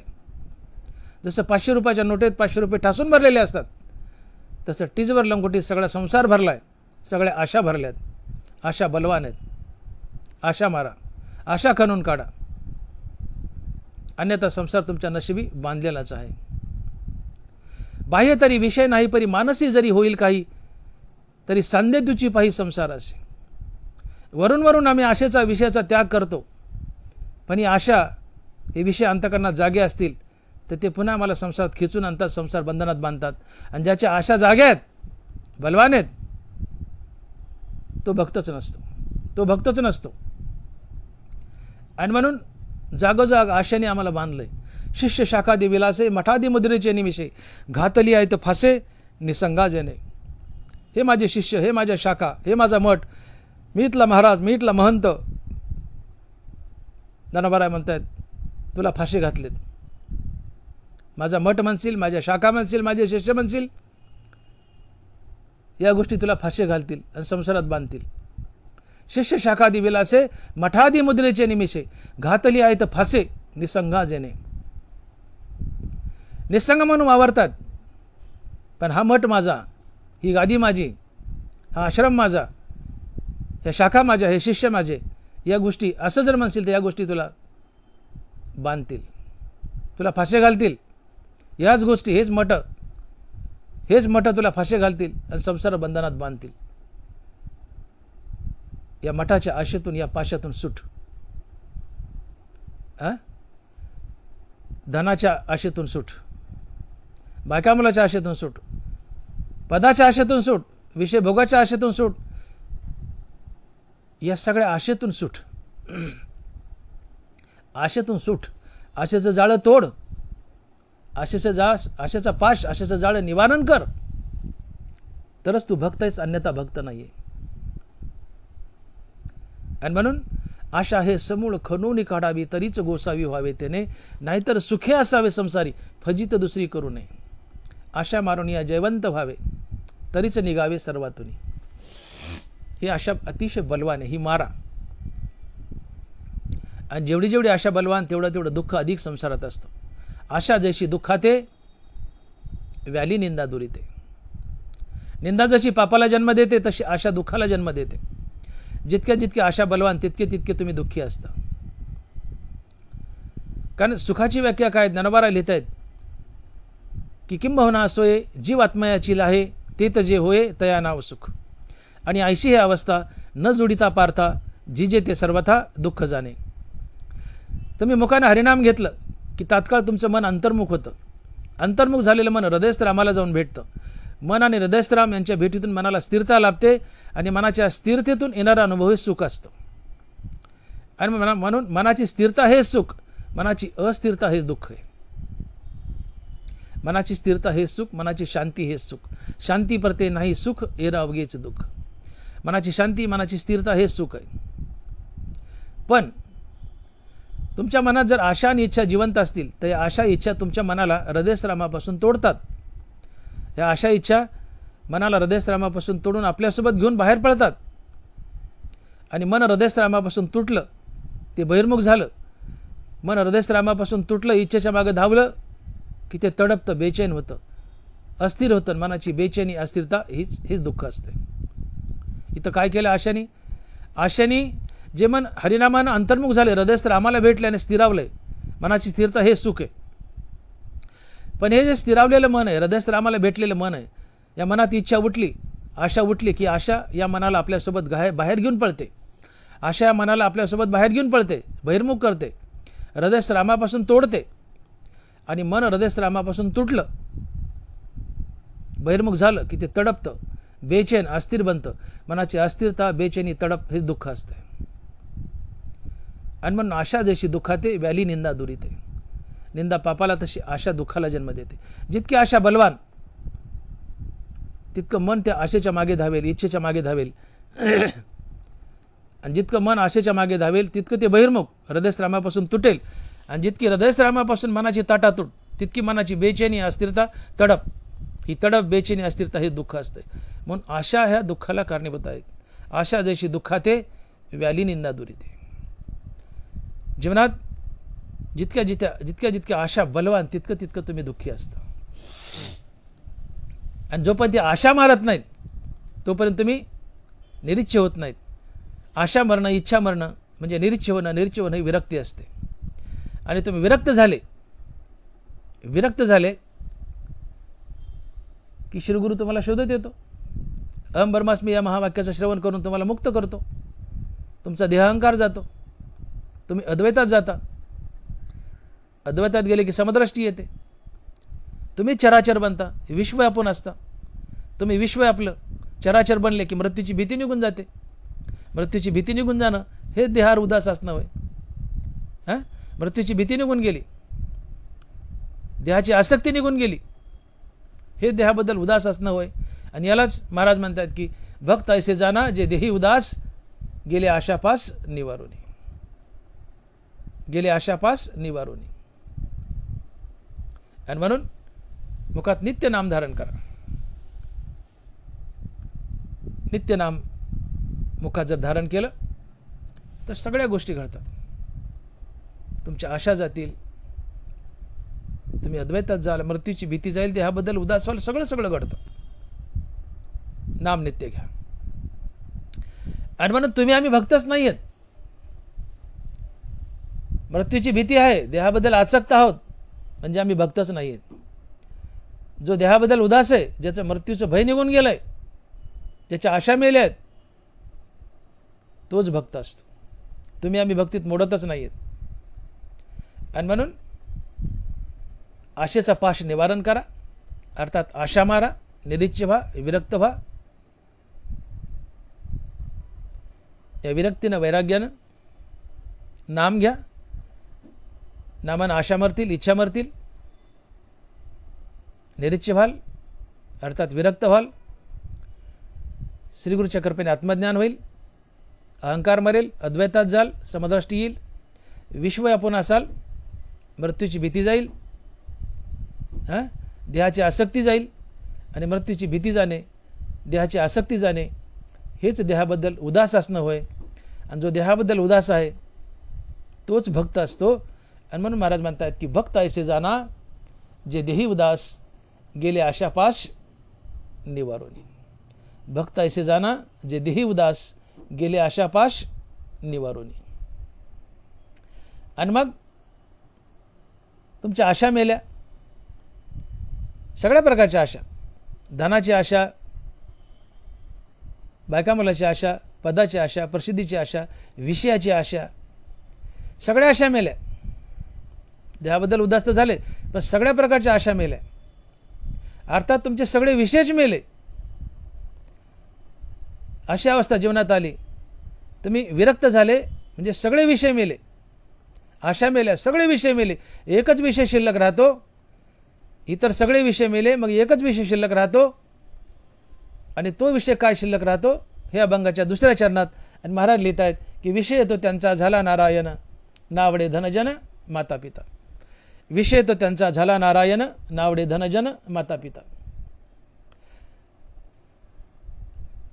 हरिनामानं इच्छा मेल्या, आशा मेल्या. आशा नाना प्रकारच्या आहेत, सगळ्या आशा मेल्या. प्रमुख बलवान जी आशा आहे विषयाची ती मेली. विषयाची आशा मेली म्हणजे विषयच मेले. आणि सगळे विषय मेले की तुमचा एकच विषय शिल्लक राहतो, आणि तो आहे भगवंत, अर्थात नारायण. आणि मग विषय तो त्यांचा झाला नारायण, नावडे धनजन माता पिता. आणि हेच वैराग्य असतं. आशा मरणं, इच्छा मरणं म्हणजे निरीच्छ होणं, निरीच्छ होणं म्हणजे विरक्ती, वैराग्य. आणि वैराग्याचा सरळ सरळ अर्थ होतो की एका भगवंताशिवाय कशाची आवड शिल्लक न राहणं, हेच वैराग्य असतं. एका भगवंताशिवाय, भगवंताच्या नामाशिवाय कशाची आवड शिल्लक न राहणं, हेच वैराग्य आहे. मग तुमच्या सगळ्या आवडी निघून गेल्या. धनाची आशा म्हणजेच आवड, धनाची आशा आवड निघून गेली, बायका मुलाची इच्छा आशा निघून गेली, धनाची आशा गेली, बायका मुलाची आशा गेली, पद आणि प्रसिद्धीची आशा गेली, विषयाची आशा गेली, विषयाची आशा गेली. या सगळ्या आशा गेल्या म्हणजेच इच्छा गेल्या, म्हणजे तुम्ही निरीच्छ झाले, म्हणजेच विरक्त झाले. आणि विरक्ती या शब्दाचा अर्थच असा होतो की एका भगवंताच्या नामाशिवाय काही न आवडणं, ही विरक्ती आहे. मग आता सगळ्या आशा, सगळे विषय मावळले, एकच विषय शिल्लक राहिला, आणि तो आहे नारायण. आणि म्हणून विषय तो त्यांचा झाला नारायण, नावडे धनजन माता पिता. विषय तर त्यांचा झाला नारायण, नावडे धनजन माता पिता. आता काही आवडत नाही त्याला, फक्त नारायण आणि नारायणाचं नाव आवडतं, त्याला काही आवडत नाही. आणि म्हणूनच मी मगाशी बोललो की भक्त हा केवळ देहावरच उदास असतो असं नाही, तो घरावर, बायका मुलावर, संपत्तीवर, सगळ्याच गोष्टीवर उदास असतो. नावडे धन जन माता पिता. विषय तो त्यांचा झाला नारायण, नावडे धन जन माता पिता. भक्ताचा एकच विषय शिल्लक असतो, तो आहे नारायण. आणि मग त्याला धन जन माता पिता काही आवडत नाही. मग त्याला धन आवडत नाही. मी बोलून गेलो, ग्रह दारादी पुत्री नाही जाय मैत्री. ज्याला घर दार बायका मुलं कोणाचीच मैत्री नाही, फक्त देव आवडतो. ग्रहदारा पुत्री नाही जाय मैत्री, तोची पात्री ज्ञानाशिगा. नावडे धन जन माता पिता. विषय तो त्यांचा झाला नारायण, नावडे धन जन माता पिता. नावडे धन, ज्ञानोबा म्हणतात की संपत्ती माझी असता ऐसा गमे पंडूसुता, वाटी जाता जैसा साक्षी ठेवला. याला म्हणायचं नावडे धन. धन आवडत नाही. विषय तो त्यांचा झाला नारायण, नावडे धन जन माता पिता. नावडे धन, धन आवडत नाही, फक्त नारायण आवडतो, धन आवडत नाही. म्हणजे काय? संपत्ती माझी असता ऐसा गमे पंडूसुता, वाटे जाता जैसा साक्षी ठेवला. संपत्तीमध्ये आहे पण साक्षी भावाने आहे, त्याला धन आवडत नाही. नावडे धन जन, त्याला जन आवडत नाही, जन आवडत नाही. आणि प्रजा जे झाली ते वस्ती की राहिली का गुरुही बैसली रुखातळी. जनावरं दुपारी झाडाच्या सावलीत बसतात, त्या सावलीबद्दल आसक्त नसतात. ऊन उतरलं, जनावरं सावलीतून उठून जातात, त्या सावलीला विसरतात. तसा भक्तही जनाबद्दल आसक्त नसतो, जनाला विसरतो. नावडे धन जन माता पिता. माता पिता त्यामध्ये ग्रहदारा पुत्री सगळेच आले. ग्रहदारा पुत्री नाही जाय मैत्री. झाडाची सावली वाटे जाता मिनली, घरावरी ती तुली असता नाही. सावली सरीचीच असे, पण सरीची आहे नेणे जैसे, स्त्रियेचे तैसे लवलुप्य नाही. अर्थात नावडे धनजन माता पिता. तात्पर्य एक भक्त फक्त देहावरच उदास असतो असं नाही, तो बायका मुलावर, घरावर, जनावर, धनावर, मात्या पित्यावर, सगळ्या गोष्टीवर उदास असतो. त्याला काही आवडत नाही. नावडे धनजन माता पिता. आवडतं ते फक्त देव आणि देवाचं नाव. आणि ही खरी विरक्ती असते. वैराग्याची खरी व्याख्या हीच आहे. नावडे धनजन माता पिता. विषय तो त्यांचा झाला नारायण, नावडे धनजन माता पिता. हे खरं वैराग्य आहे. एका नारायणाच्या नामाशिवाय कशाची आवड शिल्लक न राहणं, हेच वैराग्य आहे. आणि तुकोबरा हेच सांगतायत की विषय तो त्यांचा झाला नारायण, नावडे धनजन माता पिता. आता धन जन माता पिता काही पैसा आदला काही आवडत नाही, फक्त नारायणाचं नाम आणि नारायण आवडतो, हेच वैराग्य असते. आणि ज्याच्या जीवनात ही स्थिती आली तो खरा भक्त असतो. विषय तो त्यांचा झाला नारायण, नावडे धनजन माता पिता. ही अवस्था जीवनात आली तो खरा भक्त असतो. म्हणून पहिल्या चरणात सांगितलंय की ज्यांनी आशा मारल्यात, निरीच्छ झालेत, ते विरक्त असतात, तेच भक्त असतात. जे देहावर उदास असतात तेच भक्त असतात. दुसऱ्या चरणात तेच सांगतायत की ज्यांना धन माता पिता जन काही आवडत नाही, फक्त नारायणाचं नाव आवडतं, तेच भक्त असतात. दुसऱ्या चरणात वैराग्य सांगितले. आणि म्हणून अखंड रामनामानं ही दशा आपल्या जीवनात सहज येते. नाम नित्य असावं. सगळ्या गोष्टीची आसक्ती निघून जाते, सगळ्या आशा मरतात, एकच आशा शिल्लक राहते, देव आणि देवाचं नाव. बाकी काही आवडत नाही. आणि याला तुकोबरा म्हणतात की विषय तो त्यांचा झाला नारायण, नावडे धनजन माता पिता. तो संघात असतो पण संघात राहून निसंग असतो, साक्षी भावानं राहतो. कमळाच्या पानासारखं. कमळाचं पान पाण्यात राहतं पण लिप्त होत नाही, पाण्यात भिजत नाही. हाही संघात राहतो पण निसंग राहतो. शरीराने संघात आहे, मनानं देवासोबत आहे. संघात राहून निसंग आहे. जगात राहतो पण देवाचा असतो, जगाचा नसतो. विषय तो त्यांचा झाला नारायण, नावडे धनजन माता पिता. आणि मग असा जो महात्मा असतो की जो देहावर उदास आहे, ज्याच्या आशा मेल्यात, ज्याला नारायणाच्या नामाशिवाय काहीच आवडत नाही, अशा महात्म्याच्या पाठीमागं भगवंत उभा असतो. आणि कुठे कुठे उभा असतो ह्या अभंगाच्या 3ऱ्या चरणात महाराज सांगतात. आणि महाराज लिहित आहेत, निर्वाणी गोविंद असे मागे पुढे काहीच साकडे पडोने दी.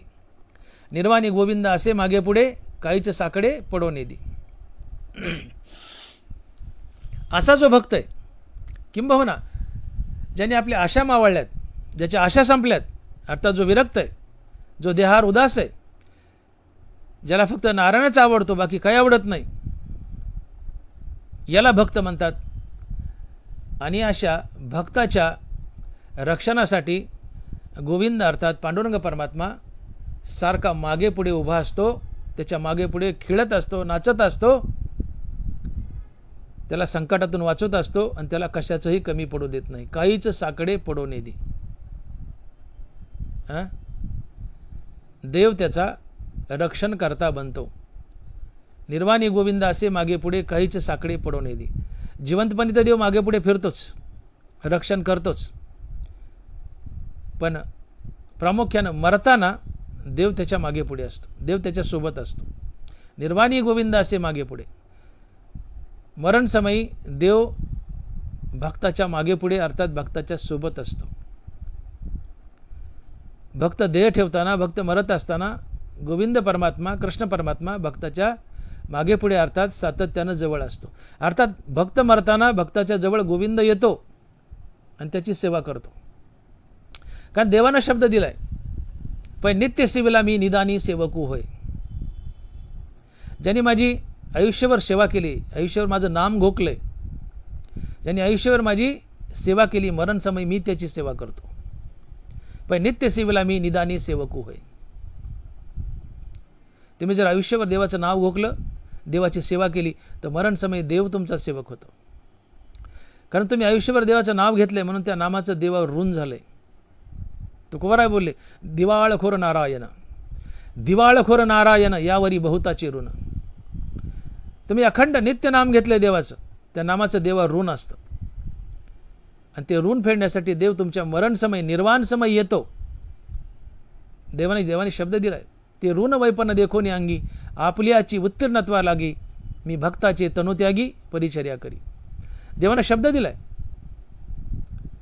की तुम्ही आयुष्यभर माझं नाम घेतलंय, माझी सेवा केली, त्या नामाचं, त्या सेवेचं ऋण माझ्यावर असतं. त्या ऋणात मी दबलोय आणि त्या ऋणातून उतराई होण्यासाठी मरण समय मी स्वतःहून चालत येतो आणि तुमची सेवा करतो. एखादा दुष्टही म्हटले, रंकुए के आडलेपणे काकुळती धावागा धावा मने, तयाचे ग्लानी धावणे न घडेमच काही. आणि भक्ताही तेची दशा, मग भक्तीचा सुसू काय असा. म्हणून ध्वनी हा ऐसा वाखा नावा. एखादा पापी दुष्ट आहे, रंक आहे, संकटात सापडला, त्याने देवाला आवाज दिला, त्याच्या मदतीला मी धावतो. दुष्ट असूनही त्याच्या मदतीला धावतो, का त्याने आवाज दिलाय. दुष्टाने आवाज दिला मी धावतो, तर भक्ताने आवाज दिला मी का धावणार नाही. आणि भक्ताने आवाज द्यावा याची मी वाट पाहत नाही. भक्ताने आवाज द्यावा आणि मग मी मदतीला जावा, मग भक्तीला काय चव आली. भक्तीच कशा करता करायची मग. भक्तीचा आटापिटा कशा करता की भक्ताने आवाज द्यावा आणि मग मी जावा. तर भक्ताने आवाज न देता मी स्वतःहून जातो, मरण समय त्याची चाकरी करतो आणि त्याला मी माझ्याकडे घेऊन येतो. कशा प्रकारे नरभरा लिहित आहेत, देह वैकल्याचा वारा झने लागेल या सुकुमारा, म्हणून आत्मबोधाचे पांजिरा स्वेता येते. या माझ्या सुकुमार भक्ताला अहंकाराचा वारा लागू नये म्हणून मी त्याला आत्मबोधाच्या पिंजऱ्यात ठेवतो. आपल्या स्मरणाची वायली ही वायसी करी सावली, ऐशी नित्य बुद्धी संचली मी आणीता येते. मी त्याला आत्मबोधाच्या पिंजऱ्यात ठेवतो, त्याच्यावर माझ्या नामस्मरणाची हिरवी हिरवी सावली धरतो. आपल्या स्मरणाची वायली, आपल्या स्मरणाची वायली ही वायसी करी सावली, ऐशी नित्य बुद्धी संचली मी आणीता येते. काय करतो म्हणजे मी सेवा त्याची, त्याला अहंकाराचा वारा लागू नये म्हणून आत्मबोधाच्या पिंजऱ्यात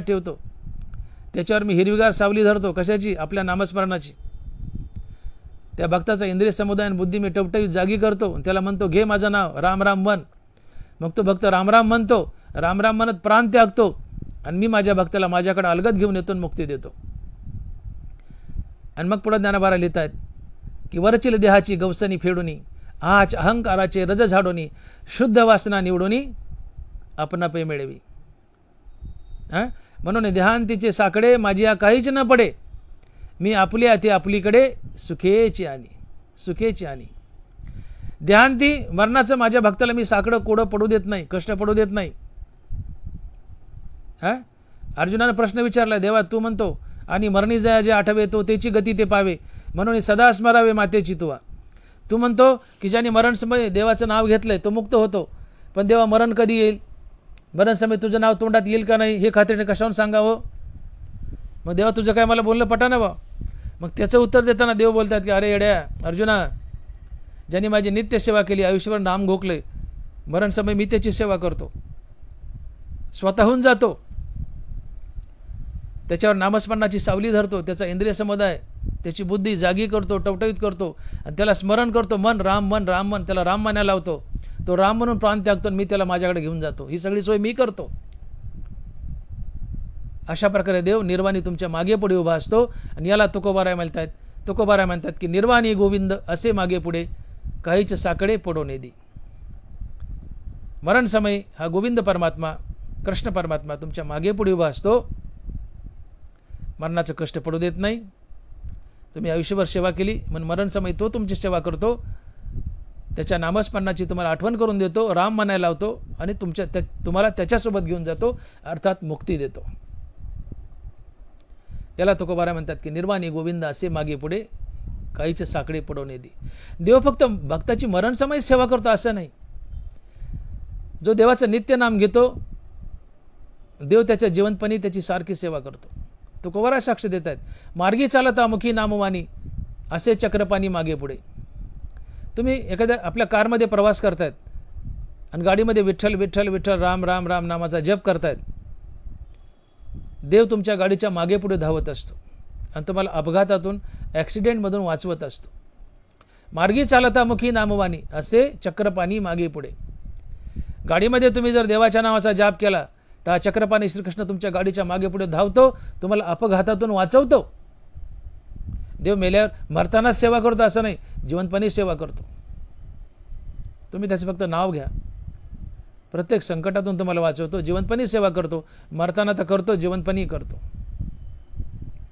आणि म्हणून माझ्या भक्ताला मरण समय कुठलं साकडं नसतं. मरण समय मी त्याची सेवा करतो, त्याला सुखरूप मरण देतो, त्याला माझ्या नावाची आठवण करून देतो, त्याला नावाचं स्मरण करून देतो, तो रामनाम घेतो आणि अलगद मी त्याला माझ्याकडे घेऊन जातो. निर्वाणी गोविंद असे मागे पुढे काहीच साकडे पडवणे दी.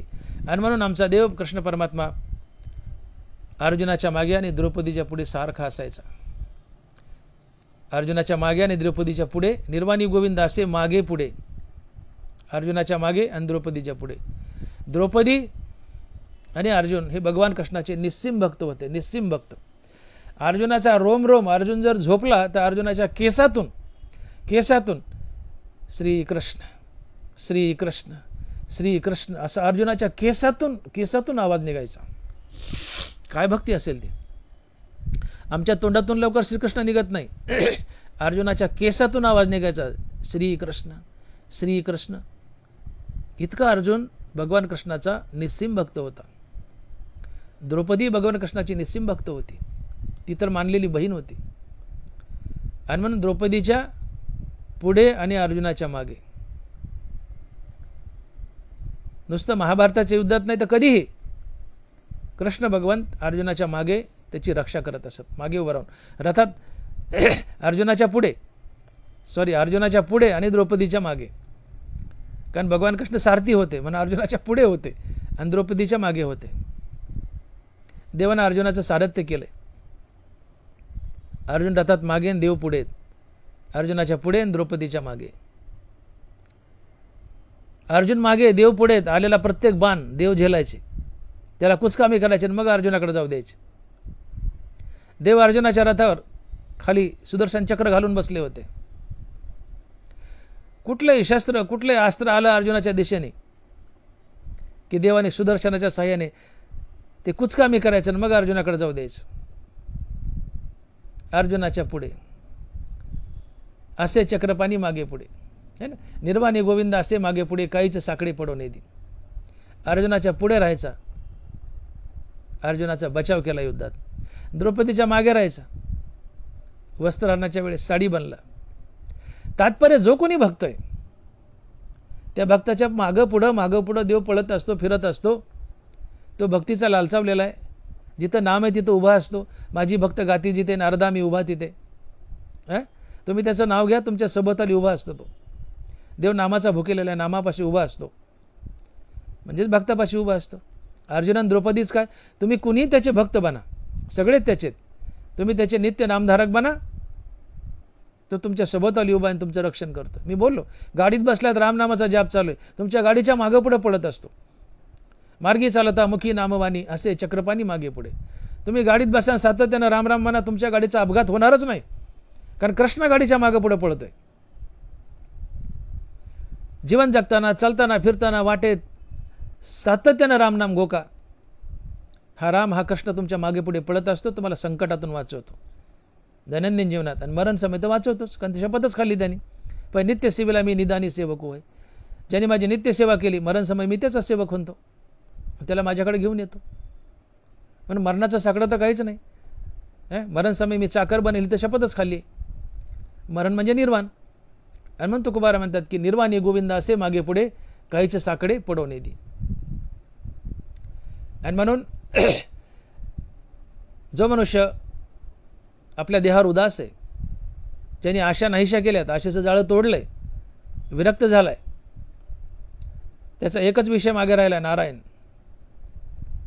अशा भक्ताच्या निर्वाणाच्या वेळेस मरण समयी देव त्याला कुठलं साकडं पडू देत नाही. देव मरण समयी त्याला सुखरूप मरण देतो, त्याला रामनामाची आठवण करून देतो, त्याला राम म्हणून प्राण त्यागायला लावतो, आणि सुखरूप देव आपल्याकडं घेऊन जातो, त्याला मुक्ती देतो, सायुज्य मुक्ती देतो.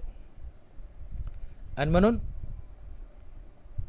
तुम्ही सातत्यानं भगवंताचं नाम घ्या, सातत्यानं सत्कर्म करा.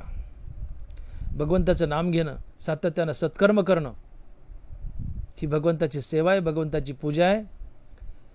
आणि म्हणून सातत्यानं हरिनामाला, सत्कर्माला, सगळ्या सत्कर्माला तुम्ही सहाय्य करा. नाही केलं, सत्कर्माला सहाय्य नाही केलं तर तुम्ही नरकाला जाल. या अभंगाच्या 4थ्या चरणात महाराज लिहित आहेत की तुका म्हणे सत्यकर्मा व्हावे सहाय्य, घातलिया भय नरका जाणे. तुका म्हणे सत्यकर्मा व्हावे सहाय्य, घातलिया भय नरका जाणे. जीवन जगत असताना प्रत्येक सत्कर्म ही भगवंताची पूजा आहे. प्रत्येक सत्कर्म हे पुण्य आहे. ज्यातून पुण्य उदयाला येतं ते सत्कर्म असतं. पुण्याची व्याख्या करताना ज्ञानोबा लिहित आहेत की म्हणून या कारणे जे निपजे सत्वगुणे तया सुकृत असे म्हणे श्रोतसमय. जे सत्वगुणातून जन्माला येतं, जे सत्कर्मातून जन्माला येतं ते पुण्य आहे. पुण्य परोपकारा, पाप ते परपिडा. जे परोपकारातून जन्माला येतं ते पुण्य. जे सत्वगुणातून, सत्कर्मातून जन्माला येतं ते पुण्य. जे सत्यकर्मातून जन्माला येतं ते पुण्य. आणि म्हणून सत्यकर्म, सत्कर्म म्हणजे चांगली कर्म. सगळी चांगली कर्म ही सत्कर्म असतात, तीच सत्यकर्म असतात. त्यात भगवंताचं नाम बी येतं, हे बी सत्यकर्म आहे किंवा सत्कर्म आहे. म्हणून मुखानं सारखं भगवंताचं नाम घ्या आणि विहित कर्म देवाची पूजा म्हणून करा. आपल्या वाटेला आलेले कर्म देवाची पूजा म्हणून करा. ही सत्यकर्म आहेत. जगाच्या हिताची कर्म करा. आपलं प्रत्येक कर्म देवाची पूजा म्हणून करा. हे सत्यकर्म आहे. अर्थात सत्यानं वागा. मुखात देवाचं नाम ठेवा, सत्यानं वागा. हे सत्कर्म आहे किंवा हे सत्यकर्म आहे. मुखात देवाचं नाव ठेवा, सत्यानं वागा, हे सत्कर्म आहे. आपलं प्रत्येक कर्म देवाची पूजा म्हणून करा. आणि सत्यकर्म तर करा, पण सत्यकर्माला सहाय्यही करा. विरोध करू नका. कुठं सप्ताह चाललाय हाणून पाडू नका. सत्यकर्माला आडवे आले तुम्ही नरकाला जाल. घातलिया भय नरका जाणे. म्हणून सत्यकर्म करा. 8 तास सत्कर्म करा, मुखानं भगवंताचं नाम घ्या. ही भगवंताची भक्ती आहे. भगवंत तुम्हाला तारून नेईल. आणि सत्यकर्माला सत्कर्माला तुम्ही जर आडवे आले तर तुम्ही नरकाला जाल. हेच तुकोबा अभंगाच्या 4थ्या चरणात सांगतात. आणि महाराज लिहितात की तुका म्हणे सत्यकर्मा व्हावे साह्य, तुका म्हणे सत्यकर्मा व्हावे साह्य, घातलिया भय नरका जाणे. विठोबा रखुमाई, जय जय विठोबा रखुमाई, विठोबा रखुमाई, जय जय विठोबा रखुमाई, विठोबा रखुमाई. सारांश. भक्त ऐसे जाना जे देही उदास, गेले आशापाश निवारोनी. विषय तो त्यांचा झाला नारायण, नावडे धनजन माता पिता. निर्वाणी गोविंद असे मागे पुढे, काहीच साकडे पडो नेदी. तुका म्हणे सत्यकर्मा व्हावे साह्य, घातलिया भय नरका जाणे. अर्थात नित्यमुखानं भगवंताचं नाम घ्या. नाम घेतल्यानंतर तुम्ही आशेचं जाळं तोडाल. तुमच्या आशा मरतील, इच्छा मरतील, तुम्ही निरीच्छ व्हाल. निरीच्छ होणं ही विरक्ती असते. विरक्त पुरुषाला सद्गुरू शोधत येतो. अहम ब्रह्मास्मी या महावाक्याचं श्रवण करून त्याला आत्मज्ञान देतो, मुक्त करतो. जो मुक्त झालाय तो अद्वैतात जातो. त्याला सर्वत्र परमात्मा दर्शन घडतं. त्याला समदृष्टी येते. विश्वातलं चराचर तो बनतो. प्रत्येक वस्तू तो बनतो. आणि तो चराचर बनल्यामुळं त्याचं मृत्यूचं भय निघून जातं. तो देहाबद्दल अनासक्त असतो. आणि जो देहाबद्दल अनासक्त असतो त्याला देहावर उदास म्हणतात. आणि जो देहाबद्दल उदास आहे त्याला तुकोबारा भक्त म्हणतात. आणि म्हणून महाराज म्हणतात की भक्त ऐसे जाना जे देही उदास. आणि मग अशा भक्ताचा एकच विषय शिल्लक राहतो, तो आहे नारायण. बाकी धन जन माता पिता त्याला काही आवडत नाही. त्याला आवडतं ते फक्त नारायण आणि नारायणाचं नाम. आणि असा भक्त की ज्याला फक्त नारायणाचं नाम आवडतं, बाकी काही आवडत नाही, जो विरक्त आहे, ज्याने आशा इच्छा मारल्यात, जो देहावर उदास आहे, आशाच्या निर्वाणसमयी मृत्यूसमयी गोविंद अर्थात श्रीकृष्ण परमात्मा त्याच्या मागे पुढे उभा असतो. त्याच्या मरणसमयी त्याची गोविंद परमात्मा सेवा करतो.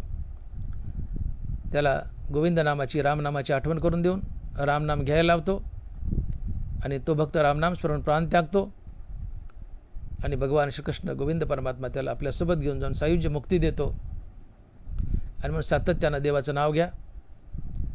सत्यकर्म करा, सत्कर्म करा. कर्म देवाची पूजा म्हणून करा. सत्यकर्माला साह्य करा. सत्यकर्माला साह्य नाही केलं तर नरकाला जाल. सत्यकर्माला साह्य केलं आणि सत्यकर्म केली, मुखानं देवाचं नाव घेतलं तर भक्त बनाल. आणि भक्त बनलात तर गोविंद परमात्मा तुमच्या मागे पुढे उभा असेल आणि तुम्हाला वर्णसमयी तुमची सेवा करून मुक्ती देईल. आणि मग निर्वाणी गोविंद असे मागे पुढे काहीच साकडे पडो नेदी. ज्ञानेश्वर माऊली ज्ञानराज माऊली तुकाराम, ज्ञानेश्वर माऊली ज्ञानराज माऊली तुकाराम. जय विठ्ठल जय जय विठ्ठल, जय विठ्ठल जय जय विठ्ठल. बोलिलेले कुरे वेळी वाकुडी उत्तरे, करा क्षमा अपराध महाराज तुम्ही सिद्ध. नाही विचारिला अधिकार मी आपुला, करा क्षमा अपराध महाराज तुम्ही सिद्ध. तुका म्हणे ज्ञानेश्वरा राखा पाया पैकिंकरा, करा क्षमा अपराध महाराज तुम्ही सिद्ध. ज्ञानदेव तुकाराम, ज्ञानदेव तुकाराम, तुकाराम तुकाराम तुकाराम तुकाराम तुकाराम तुकाराम तुकाराम. पुंडलिक वरदे हरिविठ्ठल श्री ज्ञानदेव तुकाराम. गोपाल कृष्ण भगवान की जय. माऊली ज्ञानेश्वर महाराज की जय. जगद्गुरु तुकाराम महाराज की जय. विठ्ठल विठ्ठल विठ्ठल विठ्ठल विठ्ठल विठ्ठल विठ्ठल विठ्ठल विठ्ठल विठ्ठल विठ्ठल विठ्ठल.